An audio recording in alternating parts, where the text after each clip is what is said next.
Previously, in the Age of Ashes, my daughter finally told her friends about their destination.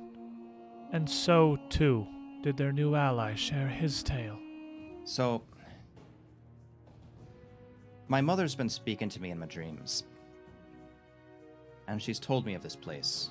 This place called Kovlar, which is nearby, outside of Jewegate. You would know something of Kovlar. It is...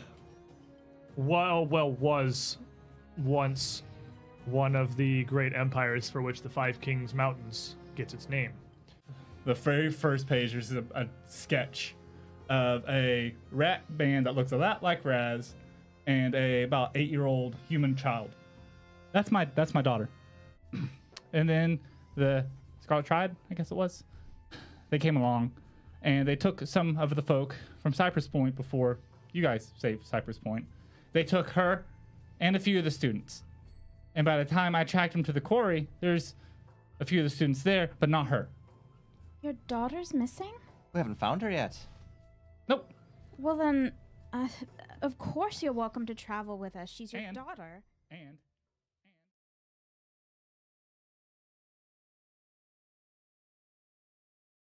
And as we did just to leave off last week, and this is far too cheerful music. Hold on, this is not a correct playlist for this. This needs the spooky time playlist for the spooky hole. We are fleeing for our lives, so... It Another was world. largely establishing a foothold on the far side of the Jewegate way station. I don't think we've done anything like that.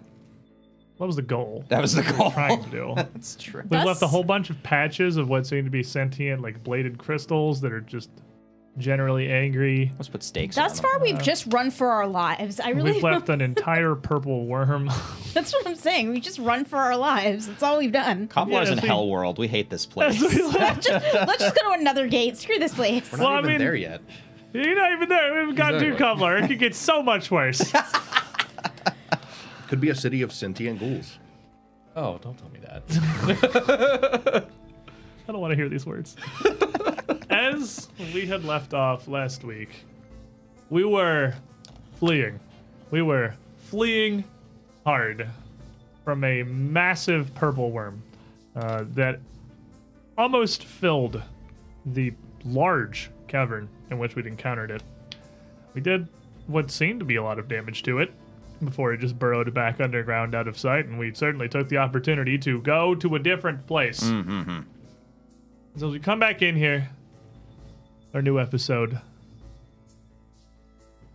First of all, thank you as always to Paizo for sponsoring our show, having us over here on their Twitch network so that I can kill these people in style. You see graffitied on the wall. Thanks, Paizo. The crystals like spell it out. Side of the tunnel. Did you know that canonically that the Paizo golem is actually like a statted creature that exists? Oh, seriously? Yeah. Oh. It is. Because Earth and Galarian are in the same Yeah, Galarian's just like dimension. a planet. It's still out there somewhere in the material plane. Because there was a dimension path that Earth took him is to also Earth. there. Mhm. And the Paizo golem lives apparently in Seattle, Washington. Wow. I Never would have expected. Never would have expected that. It blew my mind there. Wow. You learn something new every day. and it's Deep leveled- underneath Paizo headquarters is actually an ancient vault. This golem is Where there. they keep the Paizo golem. Exactly. It feeds all of the ideas to flesh out, telling them the stories, much as we are here. Isn't it 2010? Galarian. What? Isn't it 2010? Like Mythic 10? I think so. I know it has a special rule that's literally like it doesn't take damage or any effects from any ability that it doesn't feel like acknowledging. I know it just straight up has that as a rule, so it's like... And like in the middle of like the Paizo conference table is the Paizo Palantir, where like they look into it and see the worm staring and gazing back at them, then they cover it back up. I was like, what's its AC? Just roll a die, Just man. roll a It doesn't die, really man. matter. It's fine. If your roll pleases the Paizo golem, maybe you'll do damage. Like, There he are just likes to watch you roll dice. there are actually, just to answer, is it Z-Fools? There are There are APs three. that actually do involve Earth in first edition, yes. There's one that's almost exclusively on Earth, Reign of Reign Winter. of Winter Yeah. is what you're looking Really for. cool. But it is touched by some other adventure paths as well. And then there's a couple Anyway. others. Yeah. Back to the show. and- That's why I want to get this before we got into things. So we were running away, and taking the opportunity to flee down this adjoining tunnel that heads further out to the east to directions unknown, but it's not where the purple worm is right now. Anyone And is not there yet. what we're currently after is not where the purple worm Yeah, is right yeah, now. So as long as we're not going down. Well, the tunnel makes its way, winding somewhat erratically, with several relatively sharp junctures. Very quickly becomes apparent that the passage that you're traveling through now is not one of these cylindrical tubes that's been bored out by the worm itself. This is a much more natural passageway, just some crevice, really, continuing through the earth. The crystals fall behind you pretty shortly into your run and leave you with a much more mundane, traditional, dark cavern. It is dry. There's no real sign of any kind of dripping or no gross underground rank stench, but it is largely devoid of any real notable landmarks. You're able to run quickly for a few hundred feet with just the light of Roshin's blade here still leading the way, until the going becomes not challenging, but certainly much more complex. Again, this is not these bored out tunnels that have an easily accessible flat ground. Sometimes the going becomes very sheer, the footing angled one way or the other, or even more precarious, shattered between various bits and outcrops of stone. The tunnel itself never becoming terribly wide, sometimes opening up to 10, almost 15 feet around, sometimes with little offshoots, fissures, and passages that appear to be forks. But investigation shows that they either end or narrow beyond any point of realistic passage pretty shortly. But as you make your way through this tunnel, after some minutes of escape, the sounds of the crystal caverns falling behind you, you're replaced with nothing but that of your own movement. What are y'all doing? Marshall, Yeah. do you want to take out the magical underground box again and see where the heck we are? I think we all need a bit of a breather. Okay, hold on. Rummage through my bag. Oh, Pull out the dwarven sandbox thing. Okay. does it talk to you? Oh, only sometimes. And the other voices in my head too. Oh, Well, that's comforting. that's comforting. As you pull it out, shake it a little bit, and then open it up to try to take a look at possibly where exactly you are. The sand in the box seems to be laying just normally. It's Oh, a shallow bowl or some cut against the sides, but it gives you no knowledge. well, I think it might not have haven't have not time to recharge or something, because it's look, it's not really working at the moment. Oh, It's not like we have a choice on where to go. It's just that way. You have to pretty much forge ahead or go back to where the worm lives. Where's my darling? Do you have any more of those little concoctions you put together? How is everyone looking about now as you... She's looking pretty slow beat up. day. Oh, She looks like she got swallowed, chewed up, and spit out by a worm. Wait a minute. Oh, no, I think that's exactly what happened. I do, in fact. I actually have some new ones that I've been working on for you. I think you're going to really, really like the way these smell. I guess as long as the smell is nice. For some reason, it seems to work, so go with it. Resme will take them out and just start tossing them on you. Perfume is just spraying from every direction. Oh my Oh, you gosh. smell lovely of moss and dandelions and hay? Why are my wounds closing? I don't understand. Joel is gagging just by the pure stench. I thought that How many smelled do bad. you need? My nostrils are just gonna close up. What did we roll? Like 16. just 18 apiece? Yeah, like 18 apiece. 18 apiece, Yeah. give So we me- don't have to roll 3d6 100 times. Give me 5, please. 5 it is. Was it 3d6 plus 6 is what it was? Yeah, I Yeah. thought we I said think it was 16. 16 is what we were going with. Oh, you want to do 16? I'm pretty sure it was 16. That's Okay, what I wrote down. that's a number that makes more Oh, no, sense. yeah, 16, but we'll just give it 18, so like, well, we'll give you plus like 1.5 and then just call it a wash, because Okay. Okay. So you can have... 16 is technically below average, it makes me feel bad. Okay. Well, if we're not really doing anything, I'm 10.5, gonna go right? ahead and Yeah, do 10.5 basically. I'm gonna do a medicine check on myself. It's potato time. All right. Potato time. So I take a You seat have and. 2 to spare for me. Of course. I got Ooh, plenty. Very nice The roll. ribs are a little Yes. bruised from getting smashed against the You'll easily ceiling. be able to restore 48 health to yourself. Yeah. I mean that's no. There's no cut. You did it with the die. Like you're Yeah. good. I gave you 4 before. I gave you 5. And now you need 2. Yes. Have at it. 7, so that's 12 plus 11. Okay. 10, so 22. Pretty good potato. That's a decent chunk. pretty good potato. Resume's alchemy finally reached the level where we intended it to go, like 3 levels ago. So it's not... I'm gonna take one myself. Goals. I'm gonna take one myself. Actually, hers smell like gardenias, and they're absolutely lovely. Isn't that So you the- give me hay. hay and moss and dandelions. What do mine Here's smell like? yard trash. Weeds. You get essence of weed. Yours smell like the ocean. That gets a little bit of a different scent. Oh yeah, good point.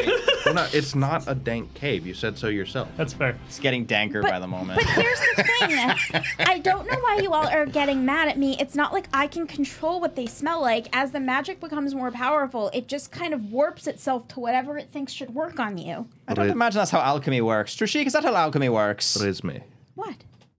you are a magic person. Yeah. How can you not control the scent? Because it's... Look, it's different. It's like you're making perfume and it's incense, so it's kind of an art and a science at the same time. And who am I to contain my art, to contain that which makes it it? Right, I'm gonna go sit down over there for a minute. Resme smells like a mix of a shopping mall and We have those. A what? shopping.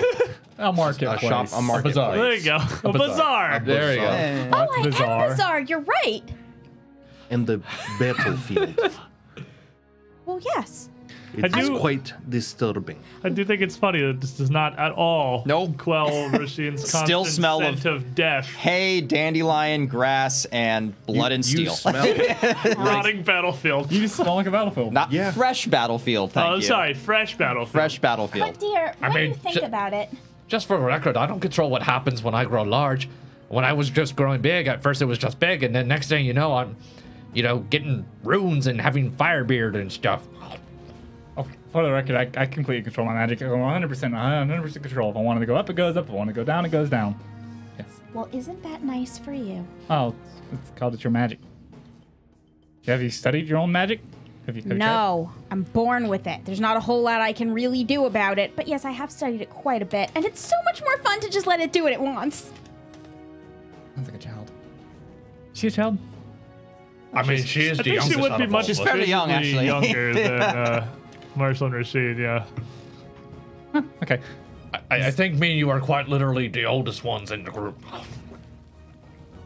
Oh, that's a thought. Does age visibly, Oh, the weight of visibly show on her responsibility Rooksy? crushing my shoulders right now. Does age visibly show on her Rooksy? You just get get They bigger. get bigger. They just They're get like bigger. goldfish. Like, Just environment. mercenary goldfish. they don't stop growing. Literally, they don't stop growing. So average height is between 6 and 7 feet. I'm almost 7 feet tall. They're like old grandpas, He's like an old 9.5 man. feet. Yeah, like old grandpas He has his are own bent cave. over and shrunken, and when they stand up, you're like, "Oh, I'm so sorry." Like, oh, Sorry, my- sir. Sorry, that wasn't where this was your lawn. Grandpa's 14 feet tall. How does that make you feel? I mean, we're used to it. We have alligators in Florida. Can- So. That's true. Can I ask a question? Since, we're sitting here and we're all together now and we're all apparently just walking through this cave. Why did they build the gate in this cave? I mean, if you were going to build it in front of a city, wouldn't you want to build it like near the city, like the not gate- down in a cave? The gate was for the jewels. Yes, That wasn't book for a city. said It was specifically for the big geode, the room full of. Oh, Because that's it was right. pretty. That's mean- why the elven architect, in his infinite wisdom, decided to send a gate to the center of the earth where there were pretty rocks to look at. That sounds like sounds a like pretty elves. elvish thing to do. Plus, it looks like something valuable, so they figured they'd keep it safe that way. It's basically glass, though. They must not have had Trushi's scale back when they first did it, and then they just maybe they did though, and they just didn't realize it until it was too late, and then they decided to leave it like that and just pretend that it was just because it looked nice. The scale is not mine. Is not my make. I picked it up from an Abedarin priest. It was a good deal. Did you pick it up, or Did you have a pick second it up? scale that you could weigh it on? It was quite fair, a stock room full of them, basically. They're a fairly common tool as far as I'm understanding, but you can only get them at bank. Fascinating. Anyway. That reminds me. We should, I'm hungry. Does anyone, want anything to eat? Oh, no, Marshall, I'm not. I meant, did we... Half-eaten potato. I meant, did we want to rest here for a couple of minutes and have a snack, or were we just gonna go on? Well, I wouldn't mind catching my breath. And besides, I think Marshall's still stuffing potatoes in his mouth, and Yeah. I'm still supplying these things and waiting to be able to smell myself again. So you would definitely, even as soon as you rested and started rustling through your bag, I would say that Marshall has gotten himself fairly well wedged into a position with some rocks that looks at least comfortable adjacent, if not necessarily comfortable, which is somewhat difficult in these caves, but they're not terrible. It's at least very much dry. And you would be able to rest here for some time, refocus, do whatever it is you need to do, prepare a brief meal even. There's plenty of space and plenty of surfaces throughout this cave. No. Is there any like fauna in this cave, like any wildlife, any There would actually be rodents? absolutely nothing. As far as you see as you come through, you would not have seen absolutely anything. But if you want to make me a survival check is what I'm going to go with Survival check. while you're resting here. So 16 on the die. A 32. The 32, looking around, you can see pretty clear signs that wildlife, it's not like a big cave void of existence. You can see definite indications that a variety of insects at least have been here at some time and have, it appears, chewed and even bored small, almost like pencil-thin holes through some of the various nooks and the rock. And some larger cracks and crevices have bits of markings and staining that certainly imply that larger creatures have passed or possibly even stayed here. But at the moment, it seems to be completely barren. You would, with a 32, pretty easily be able to tell that a cave like this very possibly has not seen light in centuries or millennia. And just the fact that Roshin's sword is illuminating the cavern would possibly be enough to send everything scurrying. Scatter. What is that? Long before you were anywhere near enough to see any of them. Bye, cuz. But after 10 minutes, refocused, healed as you can be, your options really are just press on, find this town of Kovlar, or head Well- back to Jewegate. Backward is not an option. I guess There is a gatekeeper. He's upset. we go forward, but I'm really not in the mood for taking precautions right now. So let's be extra careful. Right.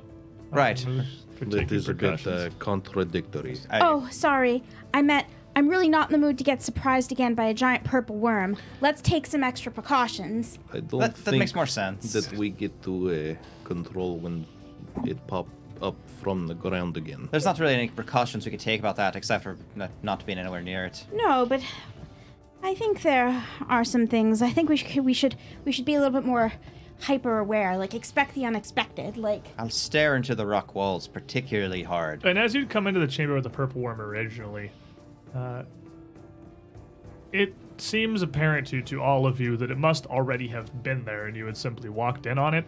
Because when it made its escape, when it was moving, it is so like irrationally large that it is not subtle. The cave was quaking for almost a full minute after it had disappeared from view, just from the thing's movement through the stone. Walk in on a purple worm, get a wash bucket in the face. He did not appreciate it. Did not. He was napping. I am gonna take out the stone and look through it pretty frequently as we're walking. Actually, Trishik, it occurs to us. There's not any branch and paths coming up ahead, but perhaps you wouldn't mind going a bit ahead of us and seeing what you can see. If you would like, my goggles will not continue working for more than 30, maybe 40 minutes, but...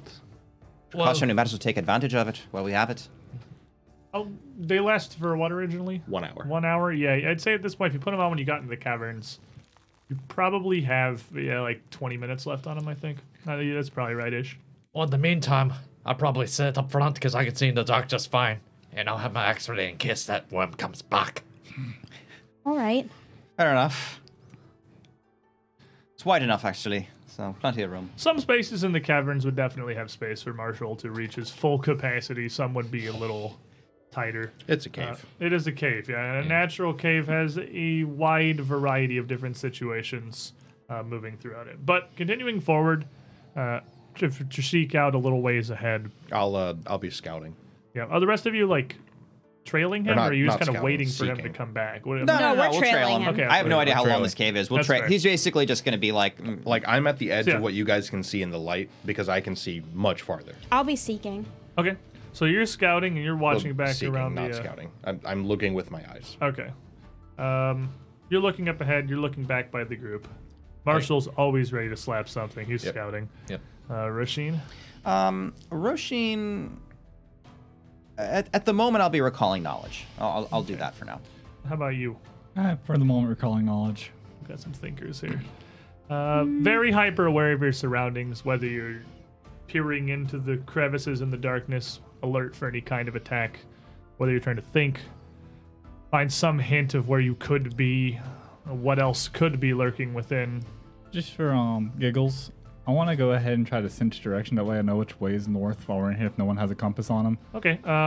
Via survival, or is that via like a spell? It's via survival, but since I'm a Warren navigator, I have no penalties for not having a compass. I'm used to being underground. This is just kind of a larger version of a Yosoki Warren, so... Yeah. So I just want to, for his peace of mind, he's been trying to parse out which way is north. What is that on the die? That's a 3. That's a 3.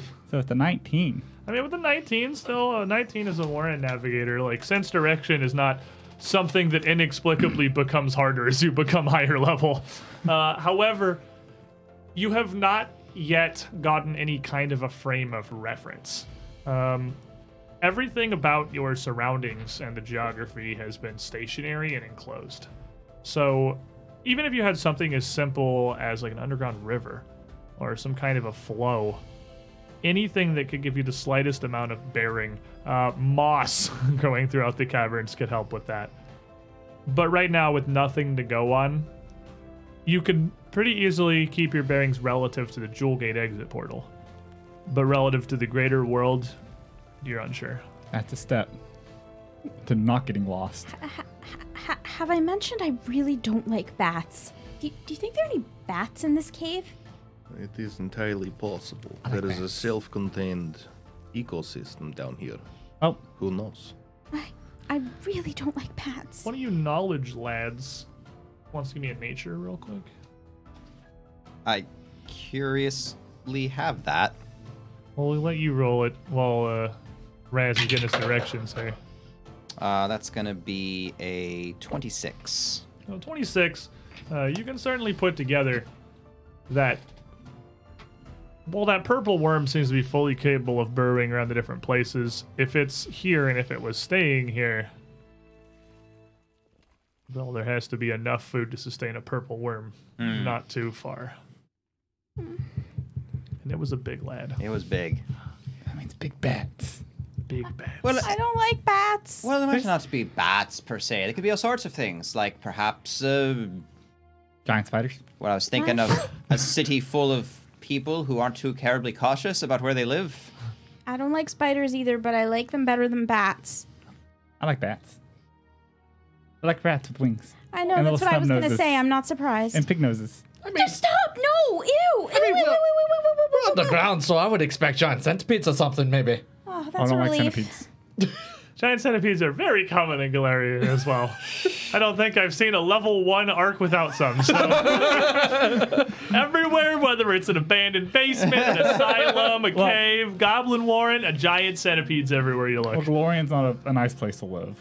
I'm not really positive that anyone is alive on the surface of this planet with just like 13th level encounters wandering around in the woods all over the place. But you know, they do their best. Peasants got a peasant. Peasants got a peasant. I mean, They don't have a choice. They have no options. No. they're just. Oh, you mean like this? He's got this big old Oh, look, he's got the wings. You know, if I saw something like that come around the corner, that'd be quite intimidating. That, I mean, that's. Wait, let me see this. Well, don't you worry, Resme. If the bats come out, I'll shout them right out of the sky for you. So as you're making your way down this cavern, probably much to Shashik's chagrin, loudly conversing and joking behind him as he's peering into the They're the darkness. distraction while I look around. You wouldn't have it any other way. I think he would have it literally any other way. At this point, I'm far enough away, it's not my problem. You can definitely, but the sound's got nowhere else to go. You can definitely hear it echoing down the tunnel.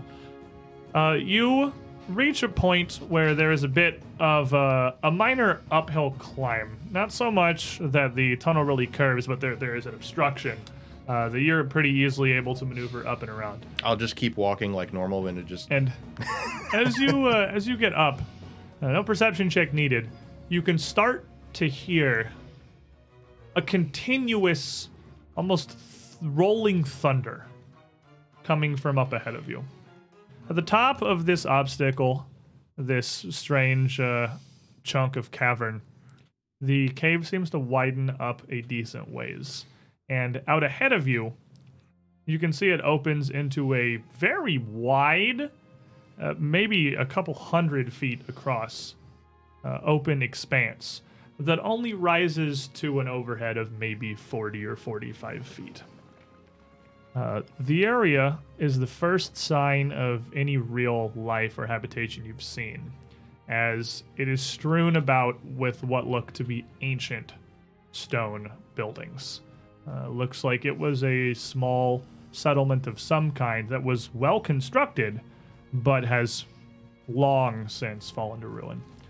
Walls damaged and crumbling, not a single intact roof is left throughout this small little gathering of buildings, much of which are clustered against the far side of the cavern, leaving a pretty decent amount of empty, much flatter space between you and there.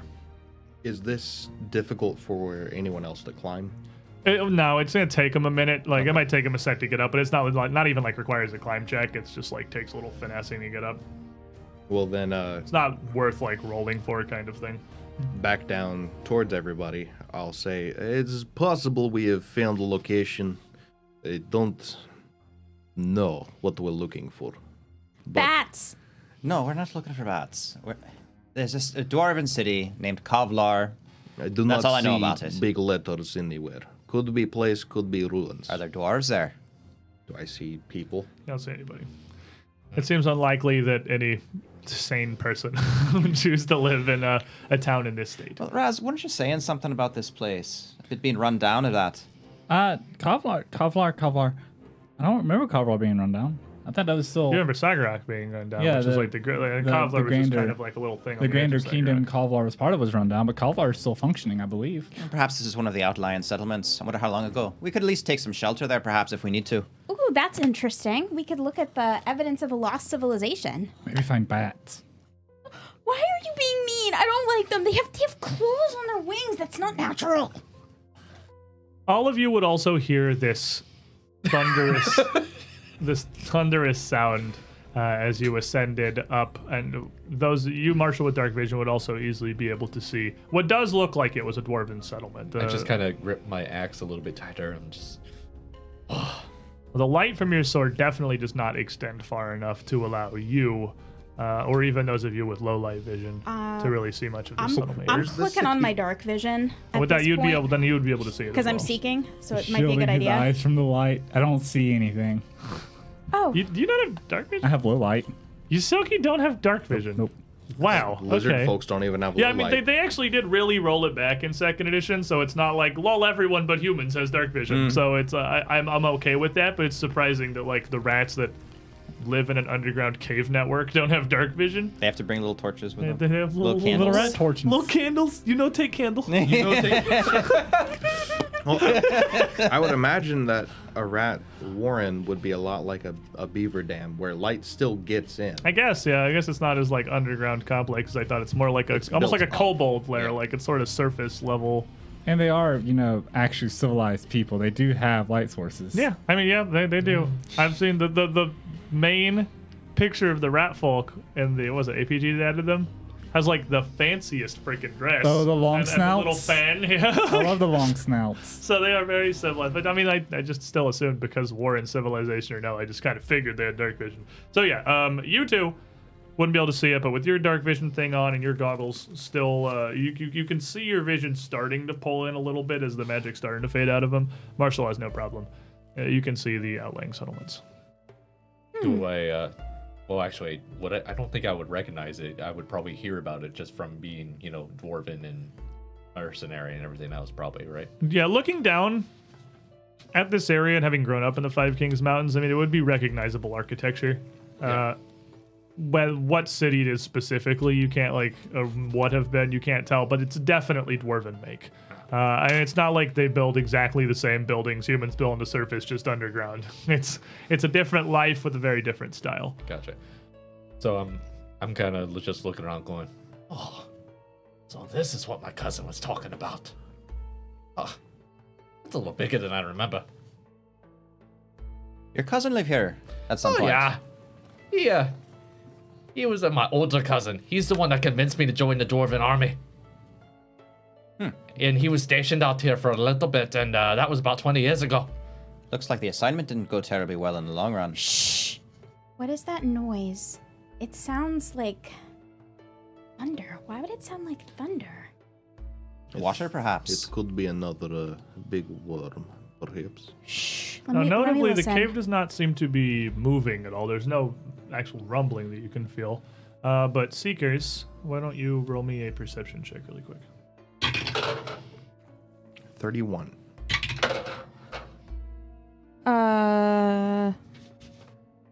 23. I already hit the wrong button. I pulled the dice because I'm bad. So the 23, you're kind of focused on a sound, listening, trying to put out what it might be. At 31, maybe it's your Iruxi heritage, perhaps. This is more notable to you. But you can tell that the air is certainly not as dry as it has been in the caverns coming up here. The humidity, skin just the feels ambient, moist. the ambient humidity is certainly increasing a decent amount.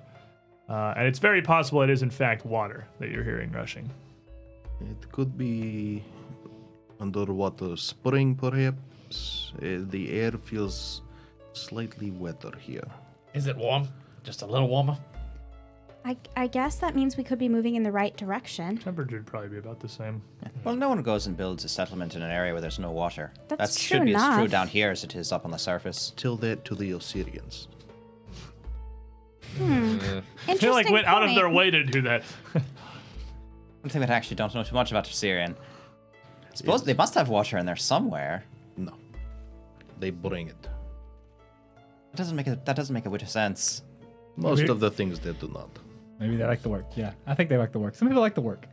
I don't like sand. It gets in everywhere and Oh, you never stop it gets- right now.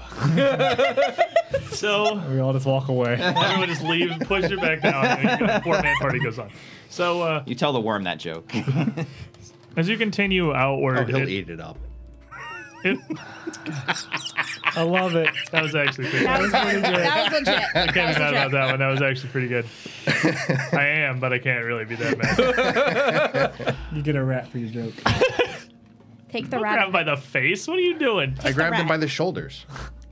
How do you tell? Never mind. The face is right here. This is shoulders. Your rats are confusing because they're amorphous blobs. They almost look like one. Don't continuation. you fat shame my rats Anyway, just because they are the size of a small cat. Anyway, as you make your way out into this much more open cavern, The footing still somewhat erratic, but now much flatter, much more easygoing than the last, I don't know, possibly couple thousand feet.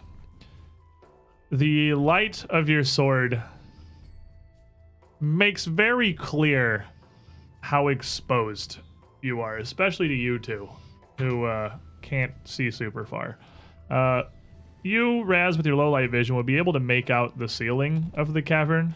Low light. Oh, you also have low light? Changeling. Okay, so both. Oh, right. Yeah, so you both be able to make out the ceiling of the cavern in the low light. But as you come out into this expanse, it just fades off into darkness in every other direction. That's oppressive. Surrounded by, well, what could potentially be anything. So as you come into here, you're leading this here. You're still kind of out ahead. Where are you going? Are you going towards the buildings or more like around the sides? Straight towards it, because as far as I can tell, that's where the sound's coming from. Sound would be coming off to the left. But as you came out further into the cavern, you with your dark vision friends, it would actually be visible as just a bit of a flicker of motion. It's far enough away, and without the ability to see any color, you still can't make things out nearly as well. We see a very liquidy rock moving Well, around. you would see just like a continuous downward flow. Far off, kind of about as far away as the buildings are off to the left. And the sound would be pretty clearly emanating from that direction once you could see it. Without being able to see it, it bounces around the cavern enough to make it actually kind of uncertain where the source of the noise is. But it looks like a waterfall torrenting down from the ceiling of the cavern to the floor. There is no visible lake or pond or anything that it's falling into. Just some craggy stone around the base of it. It's a bit more broken up and jagged than the rest of the cavern floor. So, I guess with that in mind, to everybody, knowing you can see, assuming you can't, we have a waterfall off to left if we want to go look at it. A city is straight ahead. It's up to you guys. I see the waterfall, but let's head for the city. I really don't like it here, and I don't like being this. It really is less of a city, more than like a half dozen old buildings. It's not like It's a big hamlet. It's like a hamlet, yeah, and they're all fairly close together. It's not big at all. I'm not in the mood anymore. Why don't the two of you, again, Seeky boys, you got a lot to do in here. Give me some perception checks. 24. Much worse roll. The 24 is you're looking out towards this city. You don't see any signs of movement or anything, and again, it looks like this place, just the passage of time has worn this down over what must be dozens of generations, beyond the long abandoned. Certainly, again, nobody sane is living here, but you don't see any signs that anything is really taking up residence either. That's gonna be also a 24. And with a 24, around the area of the light closer by, because like you can see the buildings, but Trishik's much closer to that. Looking around the area where you are, you can see occasionally what seem to be blown away out of sight, even just by the motion of your own passage in a relatively still cavern so far from the waterfall, what almost look like little single hairs that are fairly long, wispy hairs. You certainly could not make out outside the light even with dark vision, that just occasionally blow around across the floor. Your own, again, footsteps and movements, whisking them up off of the ground and out of sight. Hair? I'm barefoot. I don't feel them, do I? That would not be big enough for you to feel now. Okay. Like actual hair? It looks like it. I'm gonna. Could I do like a survival check and see if I can recognize it for? Or is that a nature check probably? If you want to switch to looking at them rather than like scouting for enemies, you can absolutely do that. Or we could do that. I'm Well, yeah, we got knowledge Oh yeah, never mind. friends over here. gonna cast Prying Eye. Okay. And I'm going to send it off. It's invisible to get a much closer look at what all of this is without me going anywhere near it. Did she point out the fine hairs? I will mention it, but say that I'm not really sure if that's what they are, but it's kind of what they appear to be. Like, that's just... I don't know if they're real hairs or just some sort of growth up off the cavern. I can't... Can I make it out? So can we see it or? If she points them out to you, you would occasionally be able to see them as well. And then as your prying eye flies up with Trishik, and the pair of you with your thinking meets, Give me. It's gonna be nature again. I'm gonna use Bardic Lore. Yeah, Bardic Lore, of course. You can use Bardic Lore for any knowledge check. Yeah. Thus is the point of Bardic Lore. 6. You got a 6. That's a 24 for me. I got a 30. The 324 jackpot right there. 24, 24, 24. It's like our teammates. You, having lived in these warrens, obviously, would know that no matter how long it has been since someone has lived here, random hairs will remain.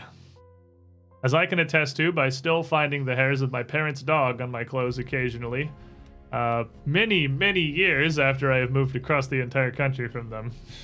Perhaps the last remnant of habitation may be random bits of hair still stuck to things. So you don't think much of it, really. Rasheen, you think that while these appear to be hairs, it's much more likely they are thin strands of some kind of a cavern fungus. That either can grow here or has blown into here from a nearby cavern.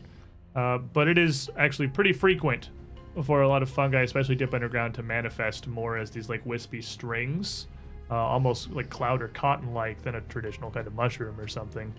And that would make way more sense than these like just being random long hairs everywhere. They look too cohesive. They look too identical to each other to be random hairs.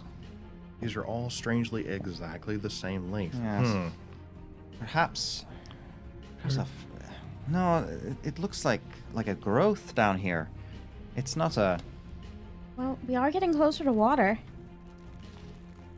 Perhaps then these grew from this, but I'd be cautious if they're clinging to something. Are they sticky at all, or like prodded? If you like go out of your way to try to catch one of them, because they're not like everywhere. Yeah. It's just like every now and then you see one. Okay. Kind of blowing away. It's not like there's far from a carpet or anything. But are you trying to like catch one of them? I mean, I'm not gonna go chasing them down like a Yeah, tumbleweed. it's or not something. like they're a huge presence. Okay. I mean, I wouldn't have noticed them, and I very clearly. Yeah, don't he have actually has made it shoes. all the way to the front. Like, has not noticed they're even here. Okay. It is a very infrequent. Every now and then you see one blowing across the edge of the light or the edge of it. Then I guess Roshin won't do much more than just mention it, and they don't seem to be causing any issue. And is there wind here? Do I feel any like breeze? I guess the water pressure There is a little, but changing yeah, would by the create some kind of air flowing water movement. is causing some air movement, Okay. but there is no like even like draft that you could really feel. But these are so lightweight and so The barest small, and would- then like it's the slightest air movements causing them. Like again, even just you walking through the cavern is causing them to blow and billow away from you. I'm sending the prying eye out its full 500 feet. Okay, so that would easily be enough for you to get it into this whole town. And you would fly this out ahead of Trushik as Trushik starts to near the outskirts of the little cluster of buildings. Let's stop calling it a town. I'm giving you a wrong idea. It's really not a town. It's like, again, 5 or 6 small An little buildings. outpost. An outpost, perhaps. Around the same time that Trushik would come up towards the edge of it, and right about when the low-light gang would get to start to see the outlines of buildings in the distance. I see buildings. And looking throughout, the only thing of clear note that you can see is that one of the buildings near the center appears to, again, there are no roofs in any of these. The roofs have all long since collapsed and deteriorated. But it appears to almost be filled. You have dark vision, so your prying eye has dark vision. I'm trying to think how that he would see this. What could possibly pass as like a huge pile of hay, almost.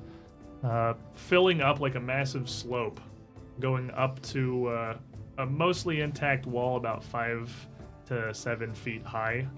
A big sloping angle as if it like all blown up against it on the side there.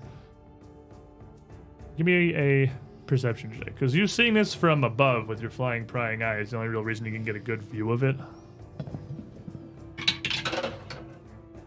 Okay, that's good. 6 plus 19, which is going to be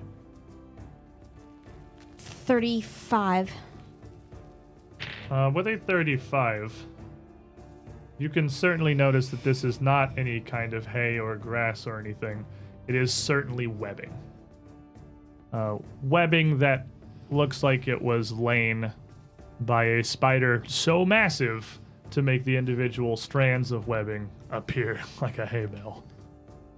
Everyone, stop. Here. Trishik is way out ahead. I'm I know. 120 feet away. You have the from walkie-talkie. No, we have the walkie-talkie. Okay, yeah. There is a giant spider somewhere in that city, and it's got webbing and stuff in there. And as I said, spider's not totally on my list of things that I hate more than anything, but it's in the middle, so maybe we can try to avoid it. I'm I mean, I could just step on it. No, it's huge. The funny thing about So spiders, can I.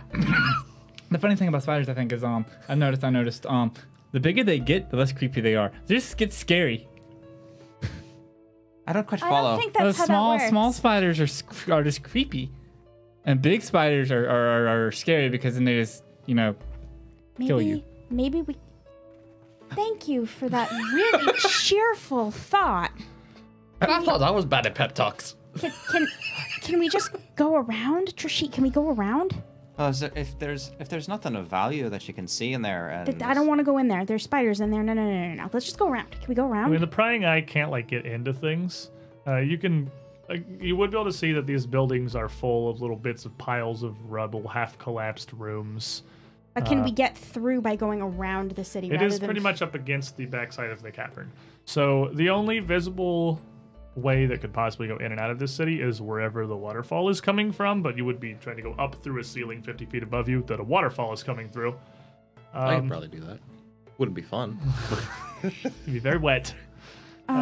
But there's no other immediately visible means of exit from this huge chamber. Well, then, But again, it's so large that even a passage like the one you came from is, if you didn't know where it was, it'd be almost invisible against the back wall. If you would like, we could look around, but I believe only way is forward. okay, well, let's just keep in mind that there could be a giant spider anywhere. The longer we take, the more Let's likely go. I am no longer able to see. Let's go. All right. Well, let's get ready for trouble then. There's going to be so much trouble. Roshin's gonna switch to keeping her shield up. And I'm going to switch to sneaking. Me too. I'm gonna switch to recalling more knowledge. Are you I'm going to wait stealthing. for the party to catch up now? Yes. Okay. I will continue to scout forward. to As soon Spider. as I heard probably spider, freezing in my tracks and just thinking. I am Not changing. alone. Not again. Not again. What were you done, Esme? No, I'm going to keep seeking. I'm fine. I changed my mind. So it would only take a minute more for the rest of the party, illuminated sword and all, to make their way up to Trishik, hiding amongst the stone and rubble on the outskirts of this small.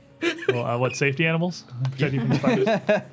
Duh. I'll trade you a rat for your lizard.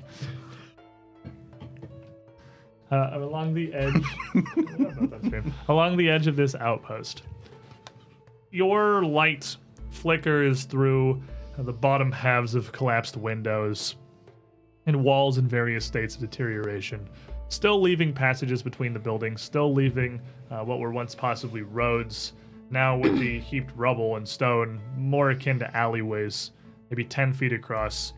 You could pass through into what was once this small settlement, outpost, whatever it was. I'm chugging a Drake Heart mutagen as we get into the city.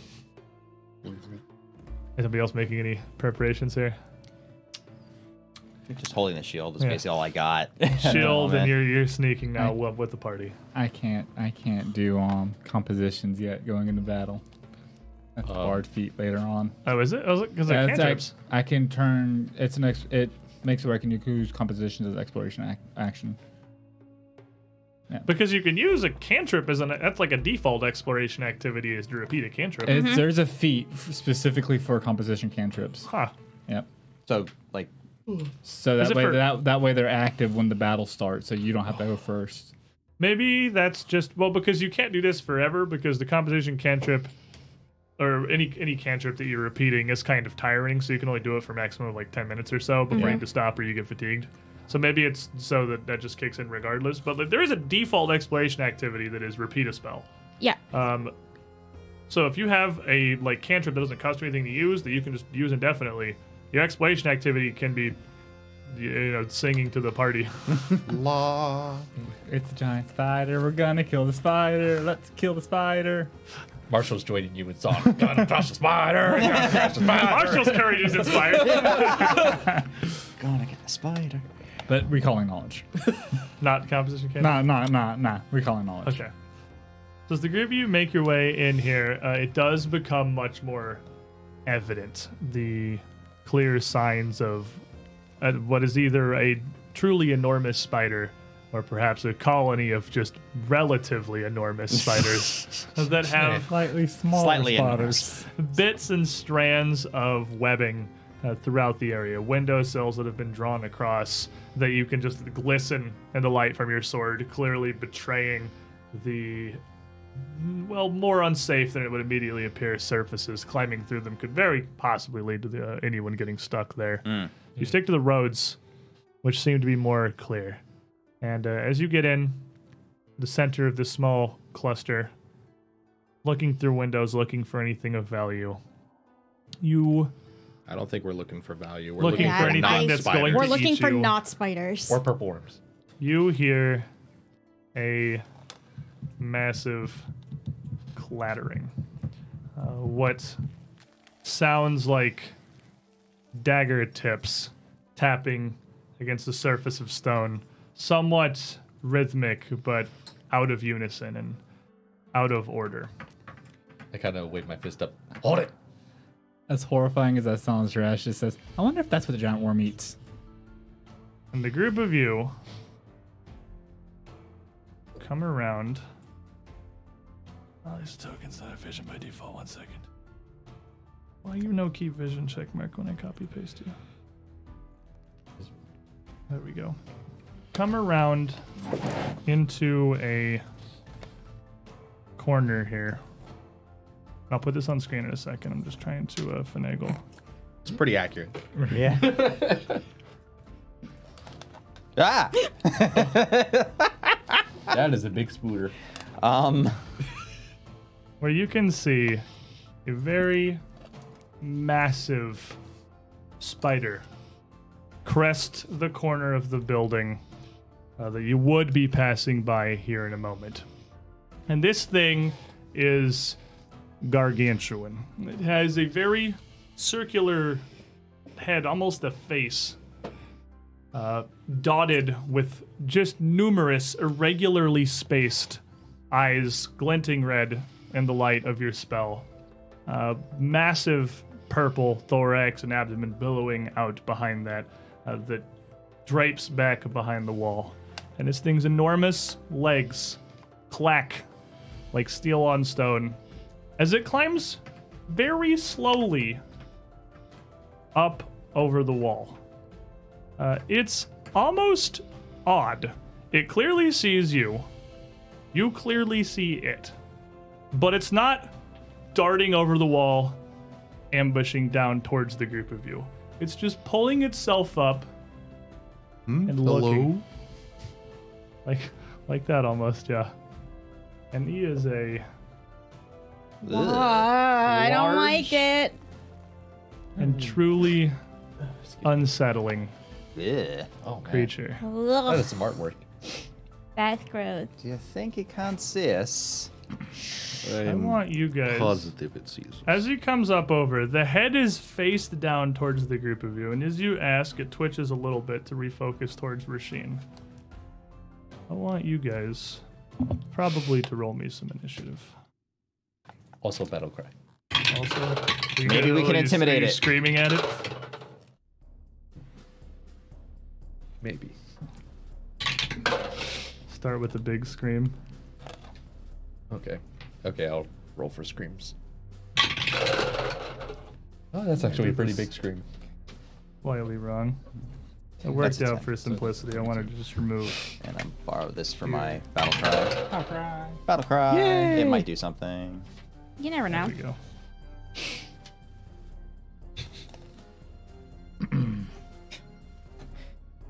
Maybe it's intimidating. Maybe it's more of a panicked. Ah! Oh no! Can I get a quick recall knowledge too? Absolutely, you will get recon knowledge, yes. Yes. after you're done fidangling. Yeah, I guess I'll just leave it how it is. I didn't mean to remove the vision on every wall, but I mean, you can just kind of see the interior of the buildings now. Okay. All right, so, Raz, good friend. 32. You too. Marshall? 21. 21. It's okay, we're really focused on yelling at it. Rasheen? 28. 28. I yelled good. Trishik? 26. Potato rolls in here. Mm-hmm. Esme? 29. Actual potato rolls in here. And I think I got a hero point. Oh, you did in fact get a hero point. I'm a stomp on Raising Rune Lords. Marshall, it's stomping time. Thank you, cave Rune of Lords. I massive will definitely purple stomp less booger. The cave is of it? massive purple things. What is this with purple? Color coding Purple! of underground stuff and being purple. It's like he knew it was my favorite color for some reason. It's more like at our level, they've gone through so many different spiders, they have to palette swap them to something. It's gonna get a 31, Makes so it's sense. gonna be in here right below Rez. So Rez, you see this coming up. Again, very slow, not lashing out, not darting towards you. Also, I But got clearly visible, clearly seeing everything. Let's go battle cries before we get to Res, and then your knowledge, and then we'll go. Yep. And so you're screaming at it. You also screaming at I'm it. totally screaming at it. Scream away, my friends. I screamed 38 at it. 38's pretty good scream. I screamed to 35. 35 is slightly less good, but still a pretty good scream. With our powers combined. It's less of a scream. It's less of intimidation and more of a you're intimidated. So now you're trying to scare. I am a very big boy. Don't be fooled. Res, give me your no. Oh, it's secret. You don't have. You're not Resme. You don't have. The, I don't have. You don't have infinity knowledge. This thing is gonna be. Hold on, because I actually do not think it's nature. It's occultism. Oh, give it that nice, delicious plus course it is. 22. Bard o'clock, my dude. Hard o'clock. Rolls a 1. So this is your occult studies here have really paid off. Do you have a particular interest in extraplanar creatures? Yeah. Because this yeah, Maybe. this is, I guess it's technically a spider, but it's not really a spider. Not a spider from the material plane. Let's say, don't worry, it's not a real spider. I assure you. It's more akin to a nightmare spider I'll leave that that part. crawled Oh, that's out better. that crawled out of the plane of dreams Okay. to come be horrifying on the material plane. I'll leave that part out. So what this creature is, it's got actually several telltale signs. Its eyes are erratically spaced across its face. It's uneven. And you can see the same with its legs. Even as it comes over this wall, it looks like it doesn't have symmetrical leg arrangements on either side. This creature looks almost random. And a bunch of hero points after this description. As you look up to it, you're almost certain it's not from necessarily the Dreamlands, but from a plane adjacent. Little is known about, but that you apparently were very interested in researching, known as Leng. This is a Leng spider. Everything that comes from the plane of Leng is strange, esoteric, does not seem to adhere to our traditional laws of physics or geometry. They move in erratic, almost impossible to properly understand ways, and their bodies are developed much the same. And while this thing is visibly a spider, you know those from the plane of Leng are not simple beasts. This thing is hyper intelligent, possibly akin with a dragon, and almost certainly a fully competent spellcaster. Oh, that's lovely. In addition, they are still kind of a spider. It still obviously can bite you. It still has poison, but its poison is less a poison of the blood than it is a poison of the spirit that simply corrupts you with clashing manifestations of reality between your mortal body and Leng biology. You do know that they are immune to cold, as their homeland of Leng is frigid and very resistant to poisons or sonic effects. But people who meet these things don't typically survive. What does work on them not nearly as well chronicled, if anything. Let me give you one last little secret. Because you did, I rolled a nat 20. Let me give you one, I get the info dump on a really cool monster. I'm going to take this opportunity. Let me give you one last little thing. The biology of a denizen of Leng of any kind is so eldritch that they can't even properly fully manifest in the material plane, which sounds good. It's not. It means any wounds you deal to it are largely impermanent, as its body will simply continue to act to try to correct itself, to manifest as it feels it should. Oh. It's not technically here. And with that, before I forget, we have hero point stack of clock to ready us here. T-Bird 2366 2002. Rez, please. Thank you. Sounds like my group in any WoW dungeon. Rez, please. The feeling is mutual, sir. Also, love you. Trishik. Get some coins handed out here. And Trishik again. And then, yeah, we had Raising Rune Lords once more. With the Scales of Fate. Get it? In your favor. Scales of Fate. Because he's a lizard. No, because it has a scale. Because he It has the scales. Abaddon scale. Oh, yeah, I guess it's both. Totally Either bought way. it. Didn't steal it at all. Totally bought it. So, anyway, Rez. Well, good news is this is not a real spider. Bad news is It's worse. it's much more terrifying. It's much worse than that. Important notes. It's not fully here, and Sonic and Cold don't and Poison don't work on it very well. Cold doesn't work on it at all. Oh, it's from a different plane? It's from Ling. Ling. Does it not fancy spells?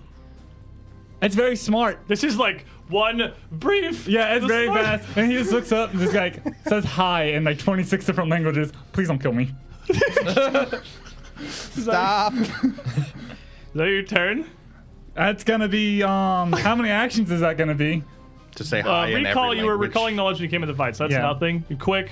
You're given that much information, it's probably at least one action. Yeah, just- So, and then if you want to try and communicate with it, you can take an action as a diplomacy check. Sure. I want to try to talk to the spider. To the nightmare beast. Well, at To the least nightmare I'm just gonna rattle through some languages here and hopefully something sticks. Hopefully it knows smart I mean, it's smart. diplomacy. That's 13.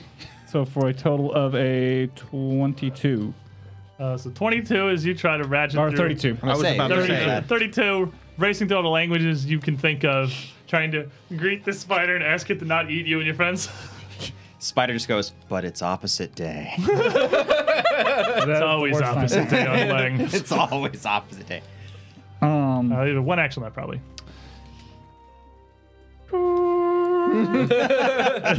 Inspire defense. Fire. Give info, beg for life, toot. Good luck, team. The horn Bard of Raz things. the Rat shall ring in the deeps one last time. And it reverberates. It's gonna go from 2 to. Echoes through the cave. If they weren't meshing with aware the- of us, they are The now. thunderous sound of the waterfall in the distance. The spider, this Lang spider, as it comes up over the wall, and Marshall and Roshin kind of scream at it, shies back down a little bit. You can see one leg right of its head and two on the left, still kind of latched on. It pulls its head back up over the wall a little bit. You hear a strange sound emanate out from its mouth. It's like a combined hissing and clattering of insectile fangs. But somehow, as it makes these sounds, you understand it. You would hear almost Taldane's speech coming together. You would hear it speaking in Dwarven. You're probably more familiar with Taldane, and you would almost certainly hear it speak Ysoki. Whatever is really your native tongue, whatever you think in, this comes together as language, understandable language. And as it kind of pulls its head back up a little bit, hey, you can just speak. I understand it. And it turns its head towards Marshall, screaming with his axe. Is he okay? Not usually. But he doesn't want to hurt you. At least not if you don't want to hurt us. And all of you, again, all of you understand this.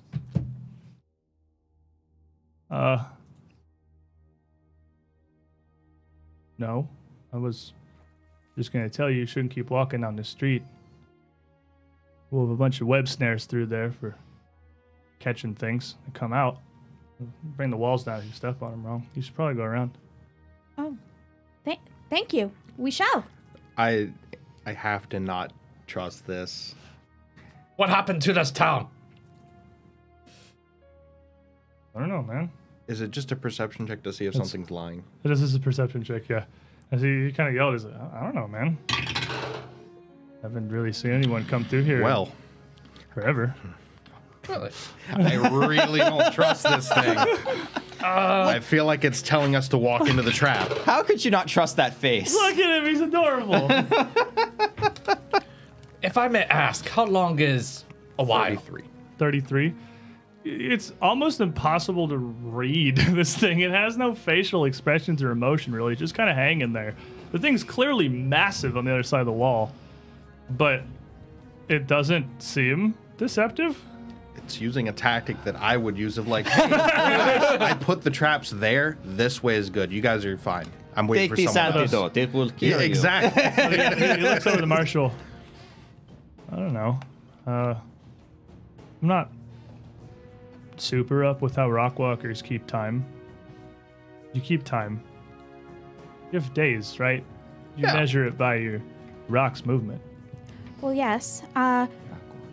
To be really honest with you, I got that bit. you're extremely fascinating. How It did you walks get on here? rocks. Oh no, it rocks through dimensions. But it's walking on rocks right now, Oh, it's walking on a wall. which is made of rocks. Well, curiosity, I guess. I was just kind of bored back in my plane, and I just walked over here to come look at things. Oh, And just a lot of neat stuff on this rock. I don't really understand why the rock whackers are so attached to just one. There's neat stuff on lots of rocks. well, that's very philosophical of you. And do you like it here? And it just kind of cocks its head a little bit. That's nice enough. A lot of neat stuff. How did you all get here? Oh, magical portal. We walked through a rock. I didn't see a magical portal. Back that way. Oh, I was watching the waterfall. Isn't it pretty? It is. I like to come out here whenever it swells up like this and just sort of watch. Neat. We're actually looking for a dwarven city called Kovlar. You wouldn't happen to know anything about it or know where it is? Dwarves are Yeah, like him. that one. The small rock walkers. Yeah. I think there's a bunch of them back through here, but that's what I set the traps for in case stuff's coming out. Not the rock walkers, but there's something. Well, some real mean sorts in there. Oh, that's Big and long and hairy. big, long, and hairy. Yeah. Like. Did you come? You came from that tunnel back there? Uh-huh. Yeah, that's the one. Was the worm gone? No, No, not exactly. We had to. It's bloodier than it was. We got into a disagreement with it, and we decided to mutually leave each other We alone. couldn't settle on lunch. It That thing wanted was- us. We wanted to leave. We came to an agreement. You're real small rock whackers. That thing was super big. I wanted to go see the crystals in that cave, and that showed up, so I left. You fought that off? With magic, yes. And, Marshall. He's a much bigger man than he seems. You must be some real strong rock walkers. Worked out pretty well so far. Been a lot stronger than most of them. Well, he pulls himself a little more up, almost kind of perched on this wall. Like you can see, he's got 4 legs on his left side and 3 on his right that all come together almost to one point, where he's just held up on the like 7 feet up on this wall, back arched almost all the way up to the ceiling, as he's just leaning down to look at you. Gravity's a suggestion to this thing. It doesn't seem bothered. Do you have a name, my friend? Not one that I think would easily translate through Allspeak. Well, I speak some other languages, and so does my friend here. We'd like to at least be polite and call you by your name. Could think of something. Call him Larry. Well, if it's going to translate, it has to be a regular name. I heard of someone named Harold once. Harold's a nice name. Hi, Harold. It's nice to meet you. So, you guys in a hurry? Want to watch the waterfall? Well, it's lovely. Does anything ever happen with Waterfall? Anything come down, go up? Oh, it comes and goes. Huh. I don't know why. I think it's tidal gravity. That tunnel up there, I've been up it when the waterfall's gone, leads to a real big reservoir. Like a big lake. When it swells up, it falls. Tidal gravity. Yeah. You know, from your moon. The moon is moving the water under the ground. Can I get a planar lore? Planar knowledge. I mean, you already... I mean, you could learn whatever he learned. That was a critical success. I was actually more referring to what he just said. I don't know. That's really probably planar lore. That's like Lord Geography, like Earth space science. That's Earth space science lore. Most of us probably have no clue what that means. Yeah, well, this whole place isn't really. It's eldritch logic. It works with it. It's about at sea level. It's not super far underground. It's just under a big mountain. Harold, would you mind terribly much if we removed your traps so that they wouldn't hamper us going that way? It's a lot of work setting them back up. Well, Is there a way we can around get? it? Is there a way we can get through? Is it only if we actually step on the ground that it'll set off? Well, I think, like I said, if you just kind of loop around back here, if you're trying to get to the other little rock walkers, you can go around the back. There's a little alleyway. You got to kind of squeeze a bit, but it'd be too. Well, it looks like it's too narrow for the hairy things. Okay, well, let's go that way then. You guys hungry? Rock walkers eat dead stuff, right? Depending. Not all dead things are good for all rock walkers. I mean, You were an exception to the this. He can eat just about anything. you're one to talk. I have a sensitive tummy. I like I've But we'll be happy for your hospitality either way. Can I just say that I am always hungry and I would be happy to take you up on your hospitality? Squeak, squeak, or squeak, squeak, and squeak, squeak. Actually, yeah. Squawk, squawk, squawk, squawk. No, he speaks perfect Tolden. But the You spider would- speaks to him in bird. you would hear it in bird probably. Wow. Yeah. Mataz is hearing rats squeaking. You're right. I still But, don't trust this thing, so I'm like just staring at it They're with still the axe. they're really concerned. Marshall has no faith in the giant spider. Yeah, I mean, I have some other smaller things that have gotten stuck in the webs that they didn't or couldn't listen to me. I don't know if they could talk. Not all the stuff on this rock seems to be able to talk. There are many Even with things that do not have this ability to communicate in any form. It's odd. Before I came here, never seen any stuff that couldn't understand me. But there's like little things. Looks almost like a small, like you, or like harder, like a beetle of some kind. They got some dark carapaces and they crawl out and get stuck. I try to get them out, but usually they don't live too long. That must be frustrating. Oh, yeah, it is what it is. But I can look and see if there's anything good if any of you are hungry. I know rockwalkers eat dead things. We also eat days. Pulls out potatoes. I don't really eat, so I've just kind of been stockpiling them. Wasn't sure what to do with them, really. Right. Well, I suppose it couldn't hurt to see what you got. Sure. We'll take a look at it. It would be good to let us thank know you. what is around here as well. Lunch is always He good. kind of pivots on the wall, so he's like sideways, looking off towards the waterfall. Can I get in a couple of minutes, though? Because, okay, I like watching this. Sure. That's fine by me, my friend. Do you like shiny things? I like interesting things. This is interesting, and if that purple worm's gone, that crystal cave down the tunnel's interesting. Well, it left. I'm not sure how far it went.